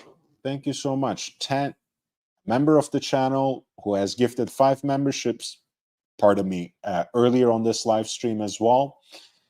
He says, sorry, I had to bail. I'm still figuring out when to take meds and what to eat before I explode into a non-functional drool.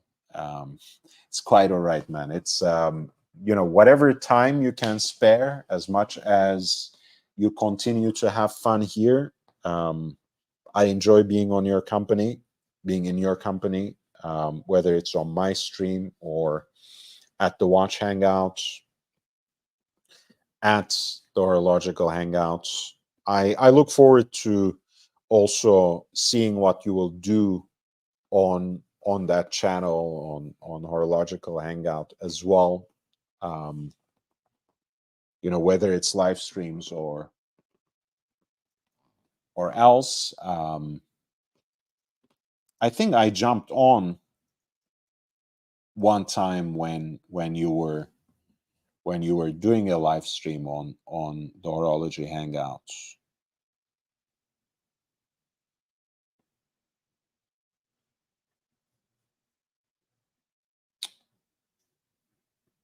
But yes, so it is President's Day today, and you guys know that I have been very excited about the revival of Universal Genève. This was something announced before the end of last year. We heard that the ownership group behind Breitling actually bought Universal Genève, bought the rights to the name, the rights to the designs, to the entire back catalog. I was so excited about this that I made 2 videos myself, 2 new videos myself. I have, of course, so many old videos that I've done on Universal Genève, and I have also invited my friend Eric Wind from Wind Vintage to talk about this revival. He has, in a way, an insider perspective on the whole affair, because Georges Kern and Fred Mandelbaum, who have played a very important role on the resurgence of Breitling to begin with, especially in line with their vintage-inspired legacy, basically gathered together kind of a council of collectors of these watches, and of course, Eric being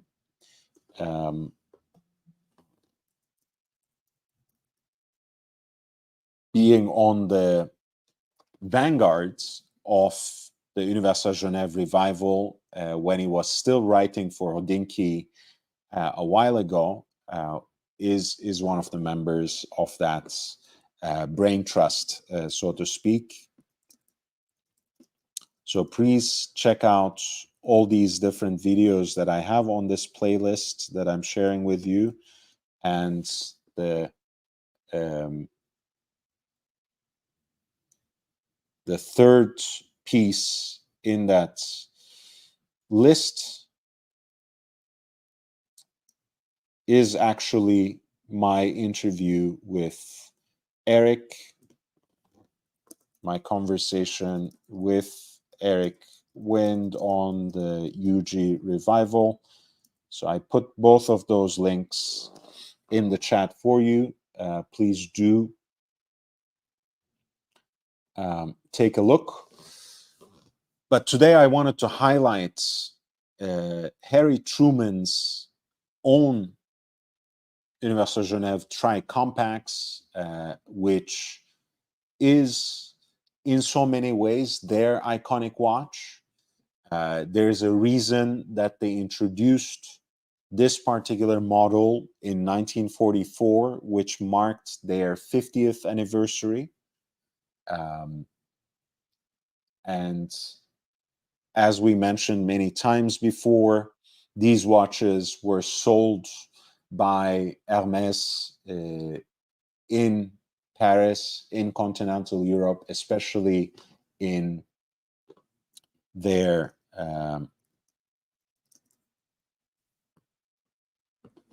flagship store at Faubourg Saint-Honoré, and the Ari Stern watch agency, which is Patek Philippe USA by another name, used to also sell, and only sell other than Patek Philippe watches, Universal Genève in the Americas as well. So Harry Truman, who was the 33rd POTUS, who was the 33rd president of the United States, actually had tri-compacts that he wore to the Potsdam Conference. Potsdam Conference was where the Allies met to negotiate the terms at the conclusion of the Second World War. This is an example from that 40s period with the caliber 287, so an early series, reference 12551 in 18 karat gold, seems like yellow gold to me, with a two-tone silvered champagne dial.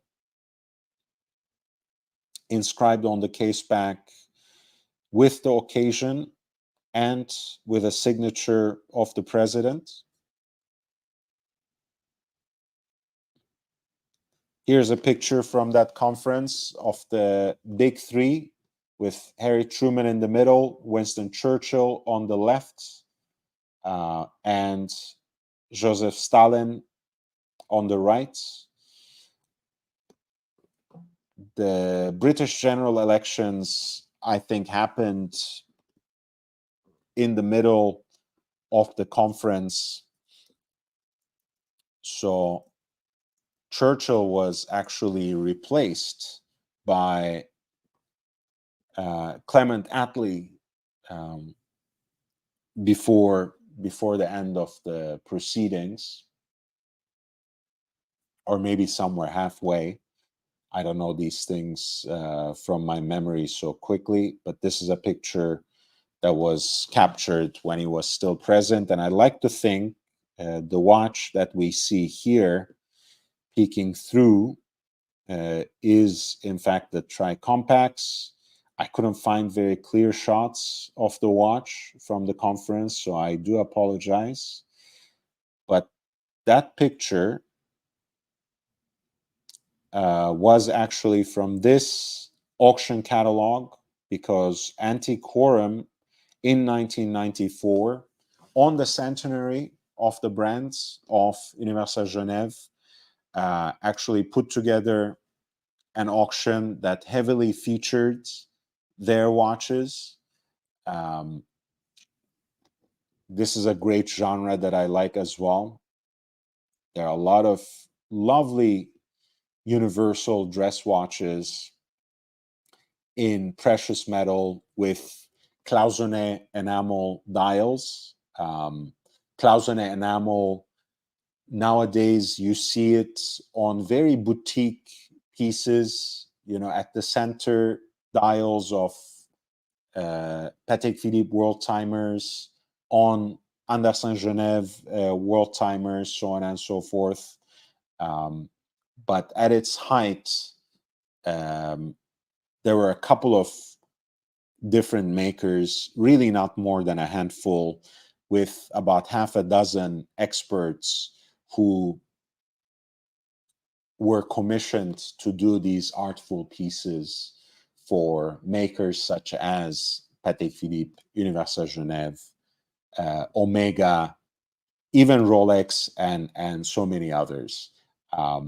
But you can easily go into a rabbit hole now looking for enamel dial Universal Genève watches on Chrono 24, and a quartet of them is represented on the cover of this auction catalog, which is an auction that took place on April 9th, 1994, with Antiquorum. And that watch was sold for 23,000 Swiss francs, which for a watch that once belonged to a US president and was worn at such an important historic occasion, seems like a bargain.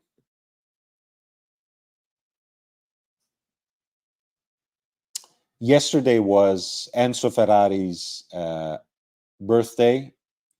If he were alive, he would have been 126 years old. Much as I like remembering him and his legacy as this sort of mastermind, who was also depicted recently in the biopic by Adam Driver, as you guys might remember.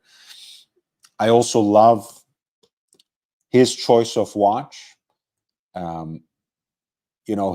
I featured his son, Piero Ferrari, recently because he has a Daytona Le Mans at 100 piece that he very proudly wears. But his father started the tradition in more ways than one, because he was a big fan of Rolex chronographs, and he wore a diminutive one called the reference 3055, the Piccolino. We'll talk about the watch in a second, but I do want to share that this is Enzo Ferrari with Phil Hill, who remains to this day the only American-born Formula One World Drivers' champion. Mario Andretti, who is another American, of course, also became world champion in Formula One, but he was born in Italy. Here's another picture. I think this is also somehow connected to the US too, because it's him at the Indy 500, I believe, which was Ferrari's first motorsports or racing appearance on American soil.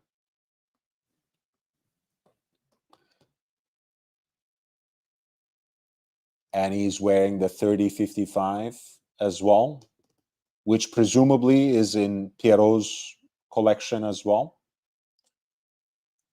This is really a small chronograph, so well deserving of the nickname Piccolino. 30 millimeters in diameter.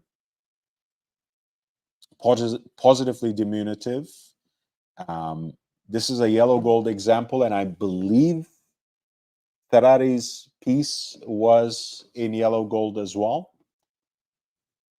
with a silver dial powered by Valjoux caliber 16.9, which is a beautiful miniaturized chronograph movements that allowed Rolex to preserve these dimensions. And I believe the reference 3055 Piccolino remains the smallest chronograph that Rolex has ever made. So that's an interesting piece of history. And I found that my friend Charlie Dunn, who obviously appeared on this channel and also is the senior specialist slash vice president at Wind Vintage, he about a year ago photographed the stainless steel version of the Piccolino on the wrist of Adam Victor, who is the managing partner of Monaco Legend Group USA. And I think this is a beautiful choice. And it also happens to be one of the cleanest examples of this watch that I've ever seen in stainless steel.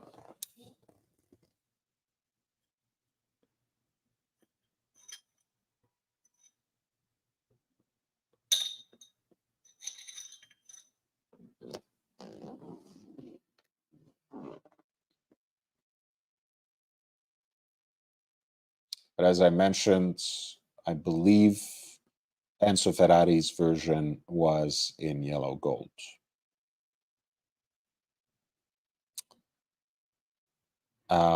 This shouldn't surprise because Paul Mescal is a Cartier ambassador, but at the BAFTA Awards, he was wearing a Tank Normal on the leather strap, which is an amazing piece. Even more impressive with the matching platinum bracelet, and even more exclusive. I think on the matching bracelet, there are only 100 examples. On the leather strap, there are about 200, so 300 altogether. I think Cartier has been leveraging their some of these iconic and very desirable designs from their catalog really well with this privé collection, with this private collection, where they revive some of the more unique examples and touches in limited editions, which of course drives a lot of people into the brand, a lot of new collectors into the brand.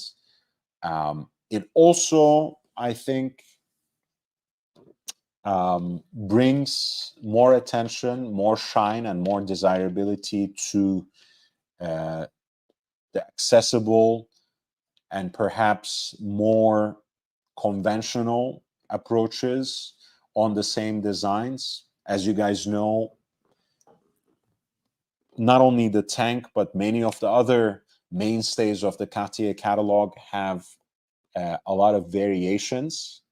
So Tank Normal is the original, and at this point in time, beyond the vintage examples, it's only available through these sorts of limited editions. So that's exactly what I was mentioning. We talked about this before, but Michael Jordan has a certain affinity for the Rolex Daytona, even though he has a very expansive watch collection where he has pieces from IWC to Richard Mille, Ulysse Nardin to Lange, and from Uhrwerk to De Bethune, which happens to be a company where he holds a stake in as well. But just as Björn Borg has an affinity to the Rolex model introduced during his birth year, that will be the day date, Michael Jordan seems to have a soft spot for the Rolex Cosmograph Daytona. And here he is cheering on the Charlotte Hornets that he used to own with Platinum Daytona on his wrist. That must have been an interesting 50th birthday present for him. The reference 116506, which was introduced in 2013 on the 50th anniversary of Rolex's iconic sports chronograph.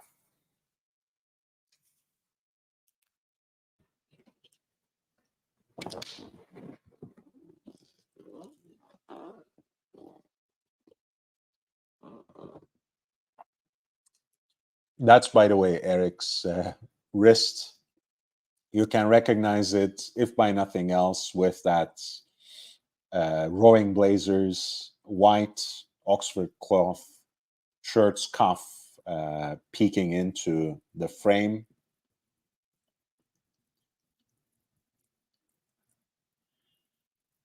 Speaking of interesting watches, I had highlighted before how in the recent series, Saltburn, Jacob Elordi's character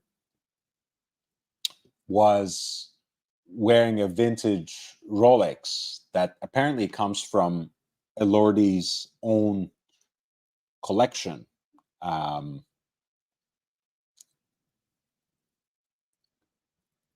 I don't know if this is the case with this particular watch, but I was really impressed to see in another Netflix series.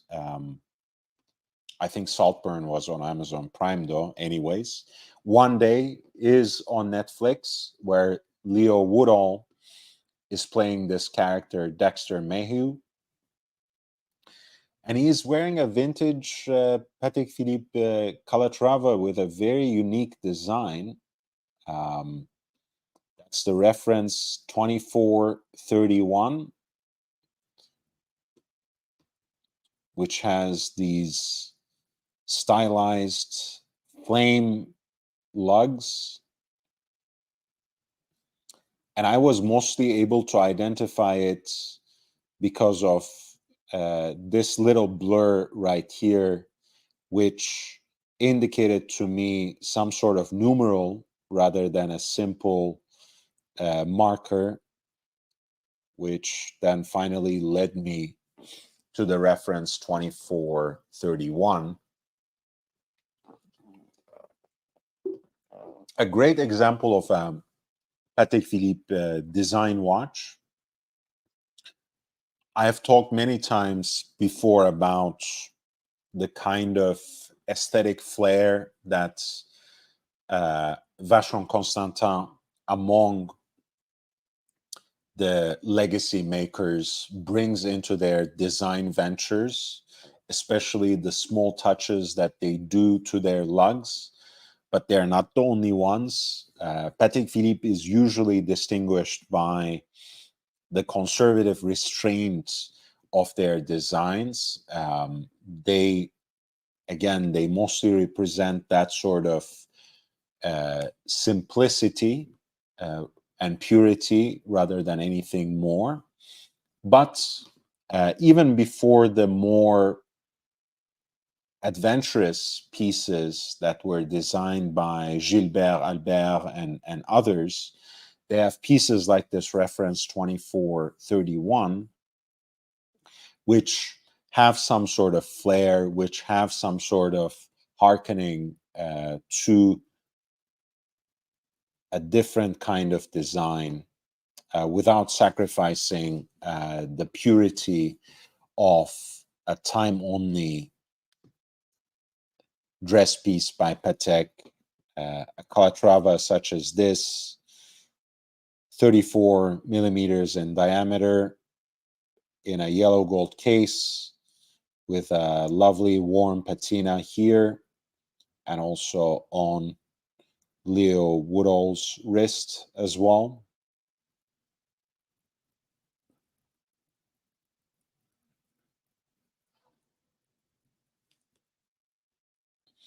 Single Arabic numeral at 12 o'clock, an oversized subsidiary dial for seconds at 6 o'clock, multifaceted, arrow-shaped hour markers complete the picture, even as you have polished gold beads at 3 and 9 o'clock, Dauphine hands. And this was a watch of which an example was actually represented in the Huba Banbury Patek book. I think Roni Madhwani has an example in his collection as well. I have seen it on his page before. I don't know if I can dig it out now. But as you see, and as some of you might even know, Roni is one of the foremost collectors in this design genre, unless he goes for time-only Patek, preferably with a double-signed dial. Let's see.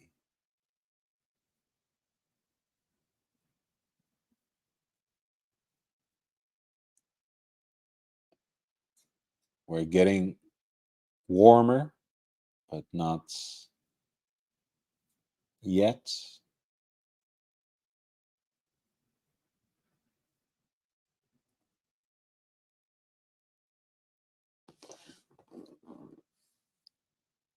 I'm not gonna get bogged down in this, but I would highly recommend that you follow Ronnie as well.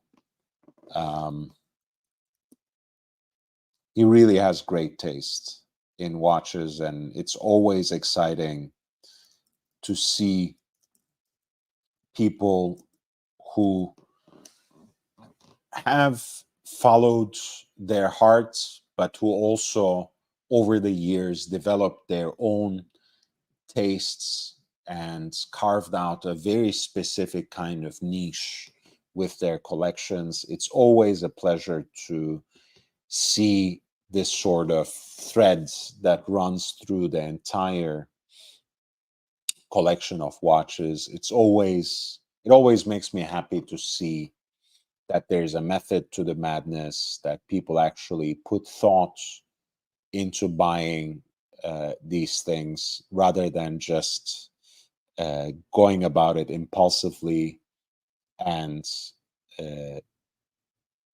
without really thinking much. Speaking of people who were very intentional about the kind of watches that they wore and the way they wore them, I had the chance to finally watch the Agnelli documentary from a few years back. That was on HBO Max as well. And there was a scene where they were specifically talking about his penchant for wearing wristwatches over the cuff of his shirts. And it was specifically Valentino, the designer Valentino Garavani, who was talking about this, among other people. But I realized that there he was actually wearing his Cartier Tank Centré, which is a watch that's not photographed on his wrist as much as the Porsche design chronograph, as much as the Patek 1415 world timer, as much as the Omega Ploprof. So I made sure to grab a screenshot of that with the Cartier Centré on his wrist, or rather over the cuff of his shirt. Seems like a beautiful pink gold example with exploded Arabic numerals.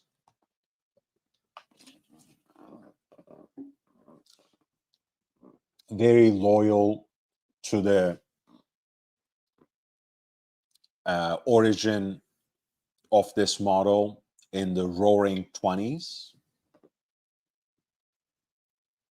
And here is a similar watch, of course, here in white gold, that was sold by Philips in Hong Kong on November 25th, 2021 for about 2,268,000 Hong Kong dollars. I said, don't try this at home. In the prose that accompanied the post, I'm sorry. It's certainly a daring choice, not the watch, but the way he wears it.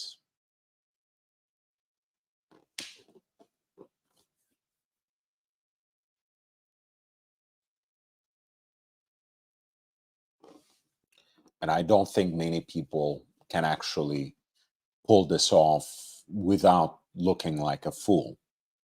So it is what it is.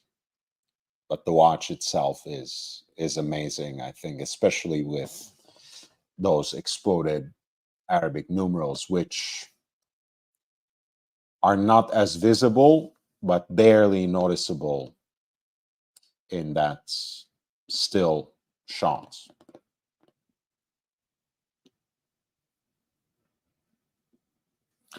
This is what I wanted to talk about. There are a lot of exciting developments from Formula One. Tudor apparently entered the game in collaboration with the rebranded Alpha Tauri, which is going to race as Visa Cash App RB for next year. This is the team that has Daniel Ricciardo and Yuki Tsunoda as their main drivers. I think, there's a lot that excites me about this.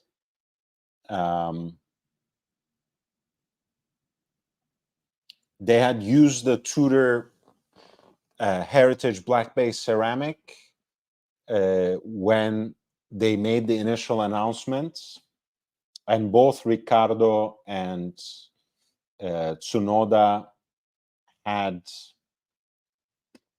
a version of it with a distinct blue dial on their wrists with the reveal of the new car as well. And I thought it was an interesting tie-in because Tudor has some past in motorsports, where they had a Tudor watch racing team in the late 60s.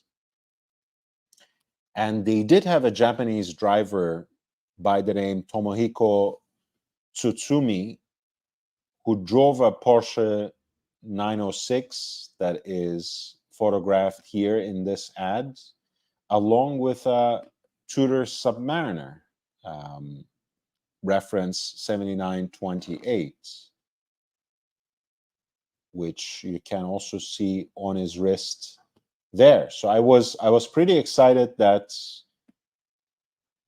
there was that kind of connection. You know, beyond the Japanese connection, the fact that they chose a quote-unquote diver watch rather than the more predictable chronograph for the release. A blue dial watch is supposed to be a hit. It's fated to be a hit, and it matches the eye-catching accents of their new car as well.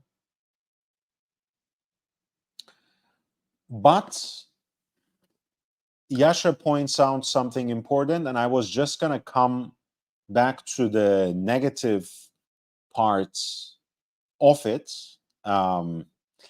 Isn't F1 literally a commercial graveyard for a watch company? So if you're watching the sports, you probably know that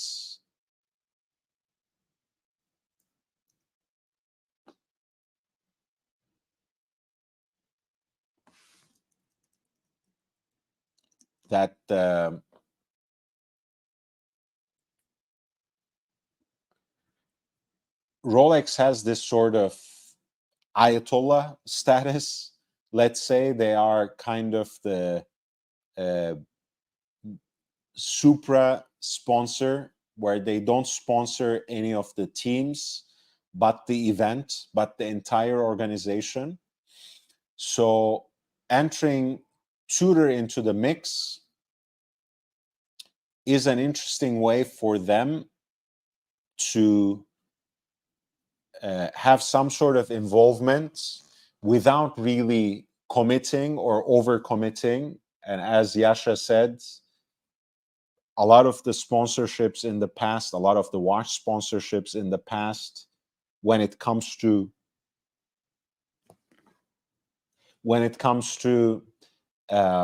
Formula One, have not really worked out. So I appreciate that. I appreciate they used Tudor, and I appreciate they went for a team that's not necessarily at the top, but is trying to challenge and change the balance in some way.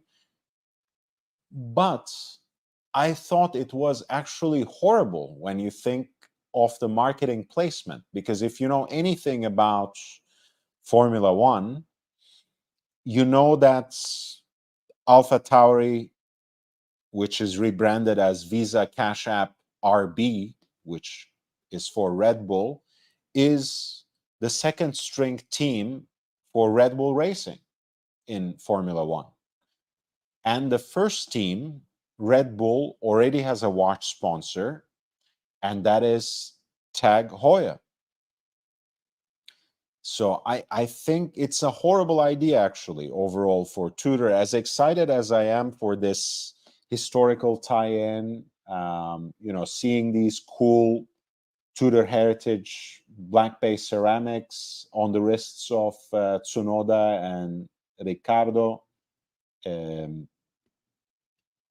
I think it's actually horrendous market placement for Tudor, because for me, Tudor is a direct competitor to brands like Tag Heuer, brands like Omega. In a way, their trend has been that they are almost going to surpass them and supersede them.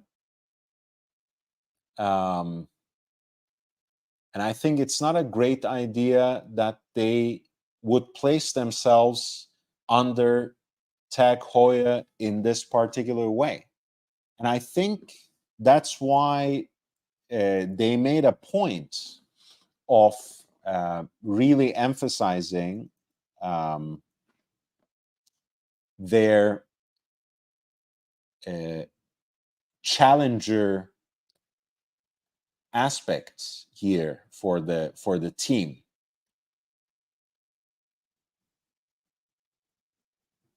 Here's what they say: the team has undergone a radical shakeup, not just in terms of the striking livery, which features Tudor branding, as do the driver's race suits, but across all departments, from management to engineering, as it sets out on a new adventure at making it a Formula One frontrunner. So they're very conscious that this is a second string team that's trying to change something, but that still remains really outside of the leading pack and well behind, I have to say. But they're emphasizing here, we are beyond thrilled to return to motorsport with a partner that's ready to take on the challenge. I mean, again, that's great, but I don't think Riccardo and Tsunoda are going to challenge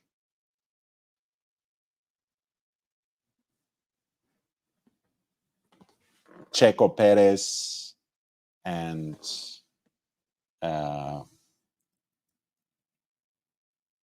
Verstappen, Max Verstappen. I don't think that's going to happen. And they wear Tag Heuer, and the second string team is going to wear Tudor. So I think that's where things get a little sticky. Good night, my friend Mikey. Thank you so much for being here. And thank you for your support, for your comments, for your suggestions, for your questions from the chat.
So as excited as I was also thinking in the back of my mind that it was a bad marketing placement for Tudor to enter Formula One as part of a second string team, where the first string team endorses their direct competitor, Tag Heuer. So that doesn't sound all that great after all. The other one that I'm really excited about, again, from the perspective of watches, is Moza signing a deal with Alpine. I don't think they made an official announcement or really introduced any watches yet, but I think Bertrand Milan has made the announcement.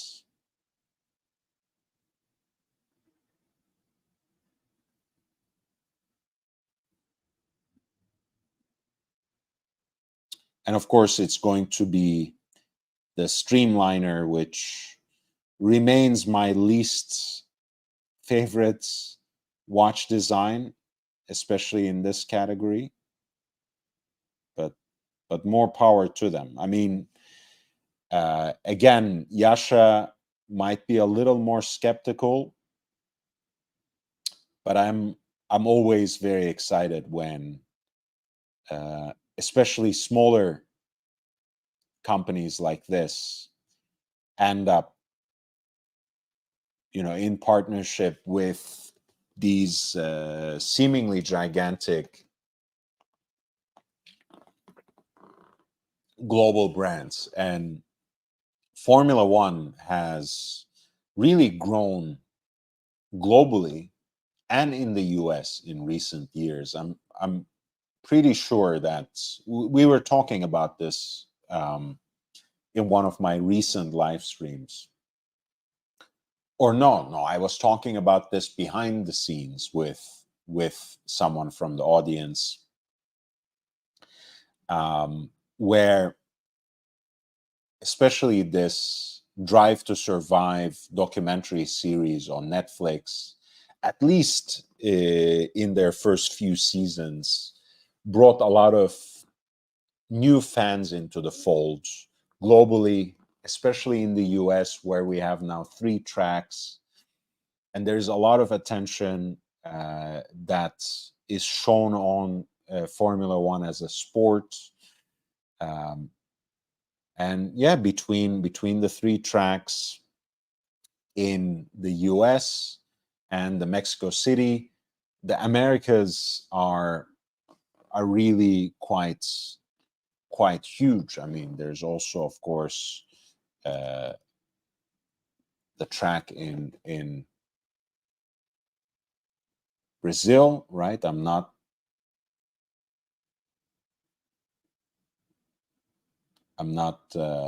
making this up, I hope. Interlagos is still very much part of Formula One, I'm sure, for quite some time to come as well. Anyway, I think this is very interesting for Moza and Tude, which have not been part of the fold before. So I look forward to seeing them on the grid, on the livery of the respective cars, and hopefully it will bring something positive to them. For Tudor, I'm very skeptical. For Alpine, I don't know. I'm a big fan of Esteban Ocon. So, for me to see him wearing like a cool independent watch brand, even though it's the Streamliner, sounds very interesting to me. I mean, that's I don't know if I can have anything negative to say about that as a watch fan and as a fan of Moza. I said many times that they make great watches for the most part, except when they are trying to troll, which really puts me off. But rather than making the Swiss Icons watch or a watch out of Swiss cheese and this whole entirely Vanta Black watch stick and whatever else, the Pandemonium, they have done a lot of silly things in the past. And rather than wasting their time and energies with silliness like that, I feel like an F1 partnership just makes sense, especially with that Streamliner chronograph. I mean, that watch already screams racing to me.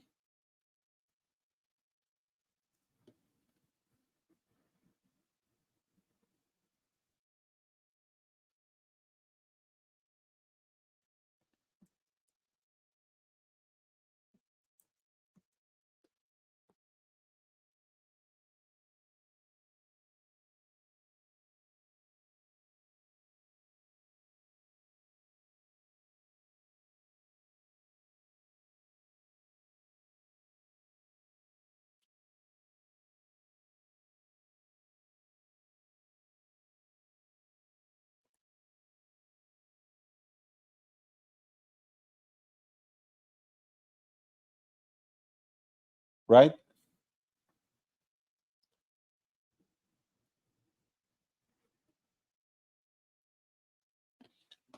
I mean, again, I'm not a fan of that particular case shape. I particularly hate the tacky 70s bracelet design. But that being said, this is a great chronograph, unique movements that really does something exciting, at least different.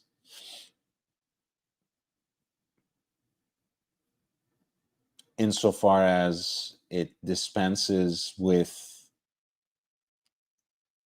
the usual subdial display.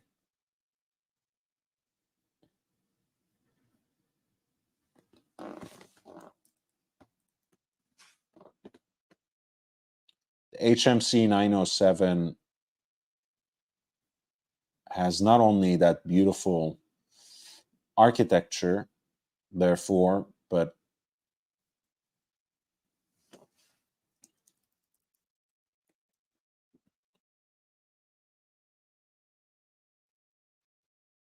also it is an integrated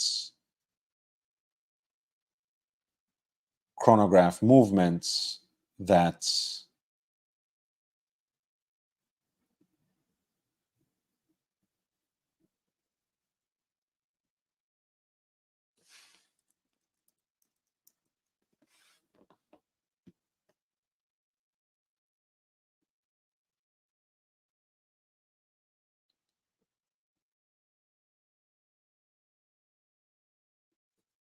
has a tachymeter scale, obviously, on the reho of the watch.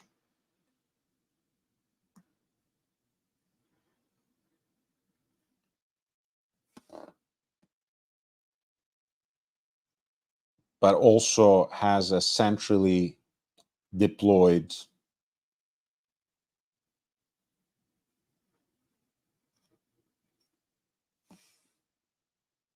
minutes hand that helps the display to dispense with the subdials.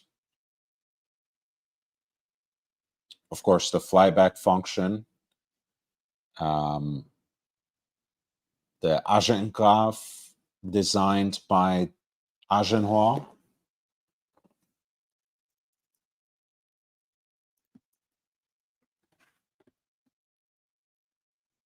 Agenhor is, of course, the artisanal movement manufacturer founded by Jean-Marc Wiederrecht.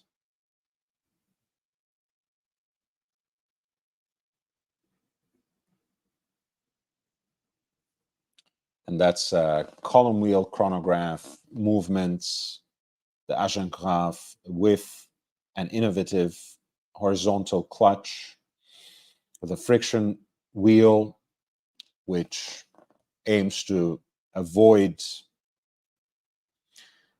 or simply reduce the unwanted jerks and stutter with the seconds hand, and obviously any sort of silly jumps with the minute hand are fully avoided as well. 72 hours of power reserve 2.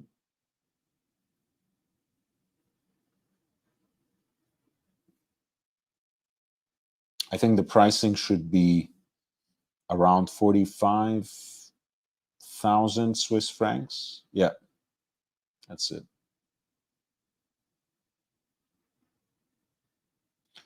But as far as I know, they should be quite, I think the lead time is fairly long. Hey, Fries, nice to see you, man. You're wearing the 1967 Hoya Mario Andretti today. Oh, we were just talking about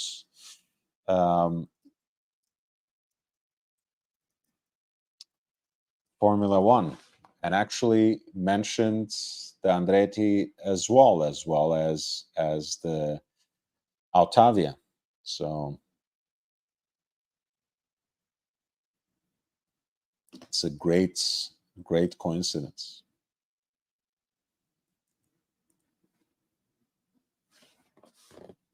because we were talking about the limited edition Zin 103, which harkens back to some of the 3 subdial Altavia pieces.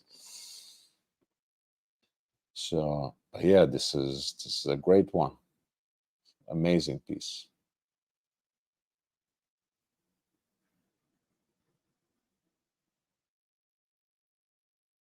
Yes, Robert, I was just talking about that. Yes. And thank you for asking. I was saying I would really like to hear what you think. I was about to close, but if you can at least write in the chats about what you think of what I proposed, because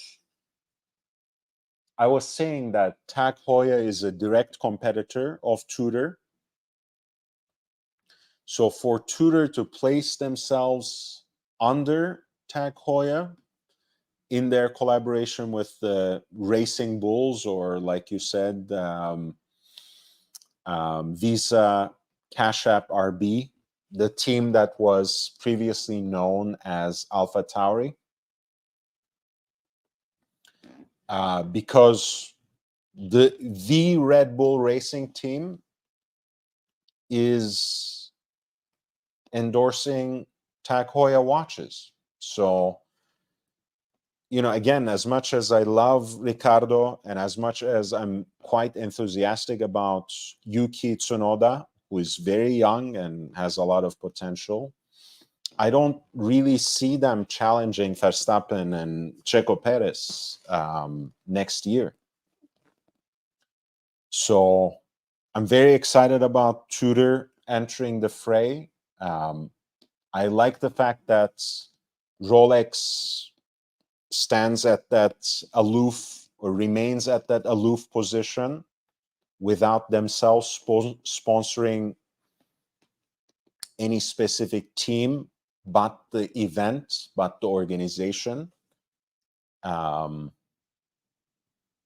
being said, I'm not very happy with Tudor's self-positioning when it comes to that.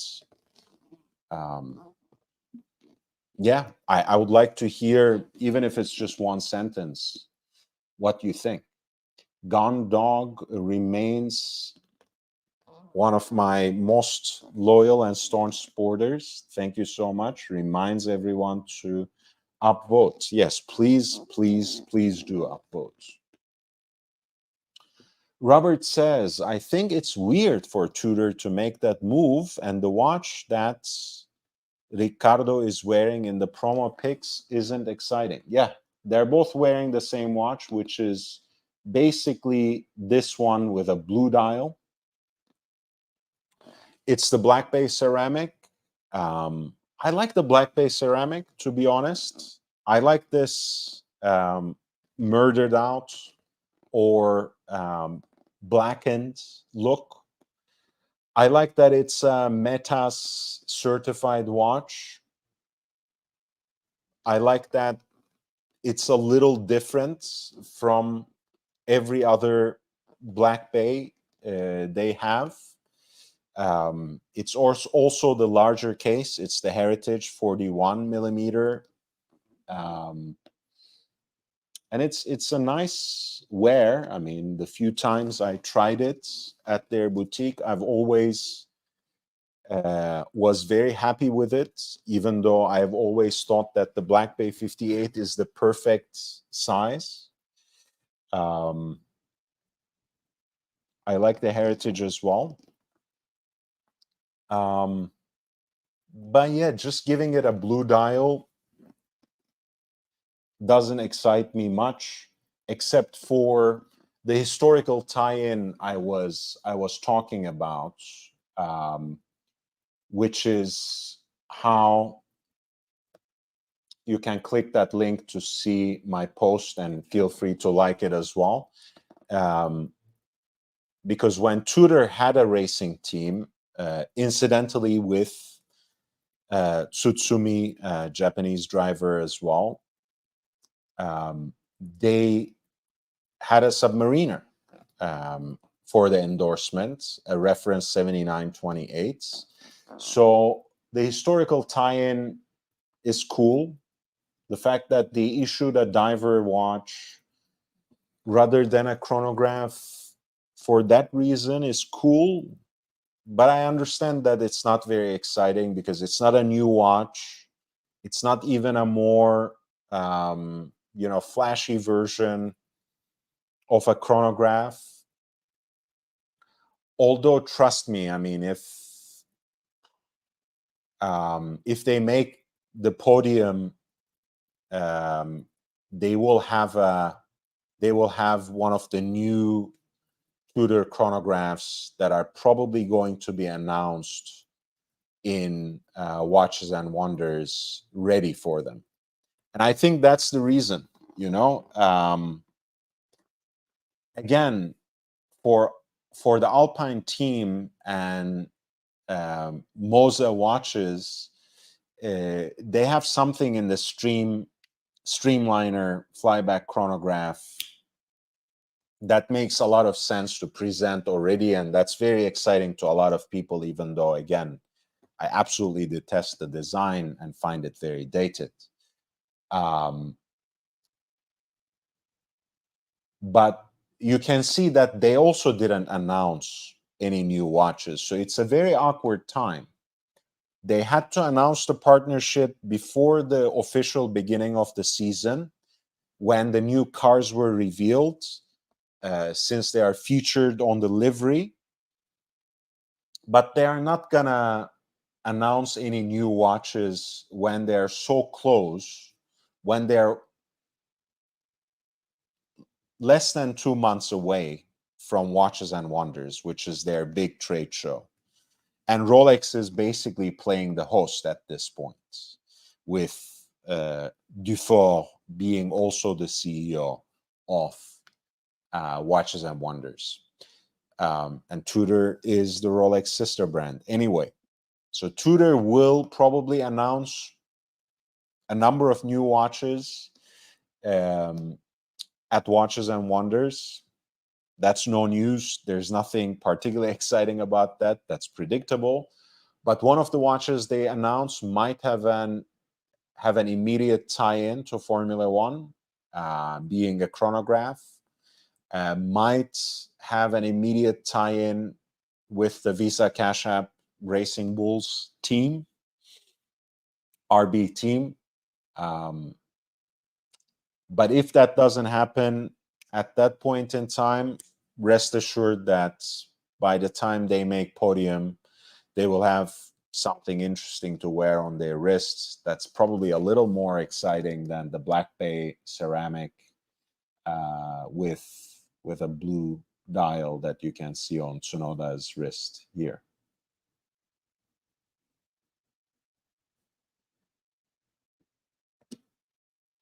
Thank you, Robert. But I do appreciate your point. Again, as a nerd, I get excited about the fact that they used a dive watch to mark their return rather than a chronograph. But the more obvious thing is they didn't use a chronograph because they are introducing a new chronograph range. So they didn't want to give so much shine to a product that they are phasing out of, where they can have this team to build some excitement as the season sets off and when Watches and Wonders happens.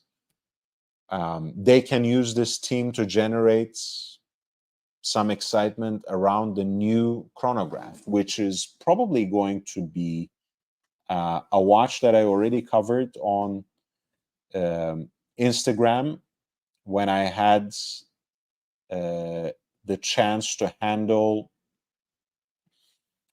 the Prince Chronograph 1 that was slated to be one of the watches to come up for auction at the Only Watch 2023. I think they're gonna make a few different versions of this in stainless steel for the watches and to be introduced at Watches and Wonders and to be endorsed by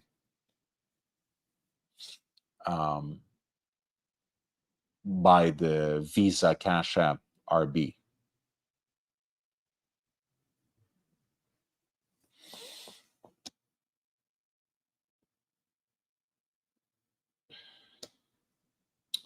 I think, yeah, I think you agree with me later, Robert. But the reason I think they didn't use the Alinghi Red Bull watch and the older movements, which is something they have in common with Breitling, as you know, through their partnership, is because they are on the verge of introducing a whole new chronograph line, which is a great excuse to use this occasion, yes, but then it's a great excuse to use this occasion, yes, but then it's too close to Watches and Wonders. I think they're waiting for Watches and Wonders to make these announcements.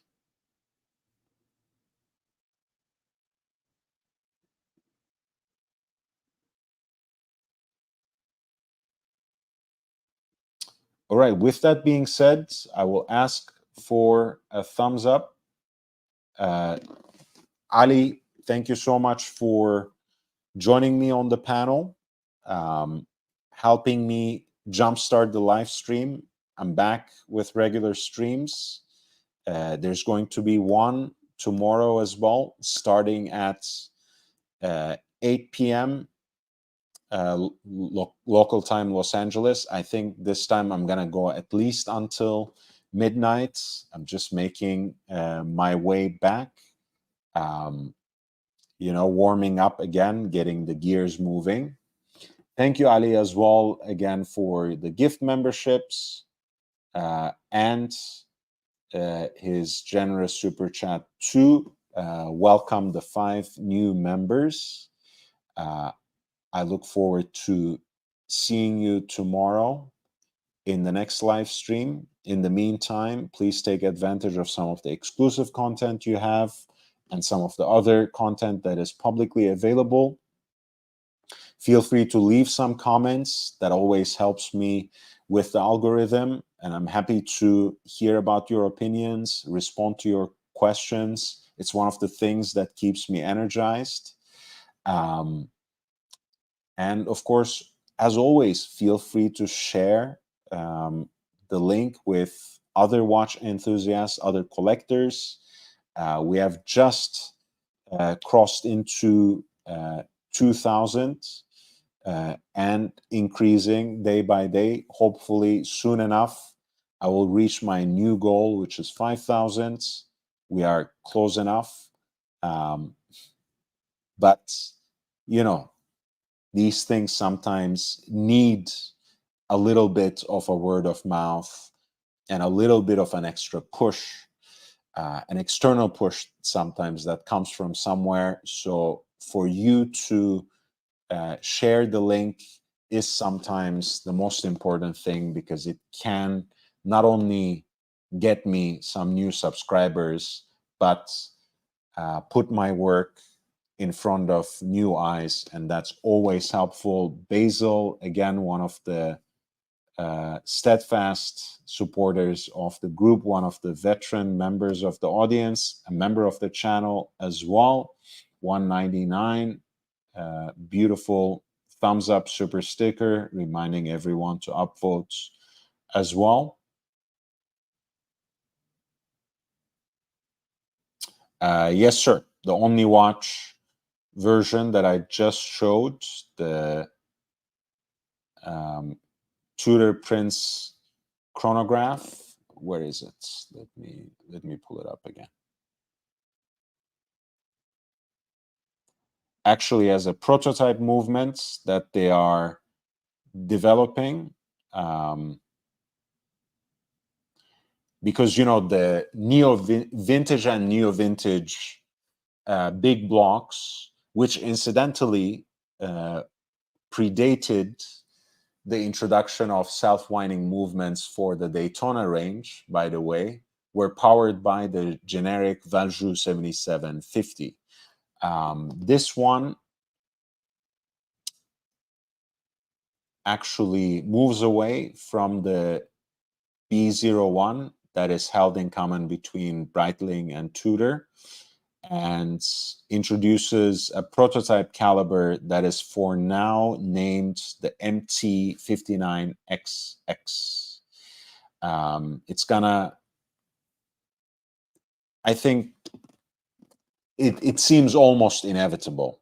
I think it's all too predictable that they are going to announce some stainless steel examples of this chronograph with that new MT59 series movement in less than 2 months.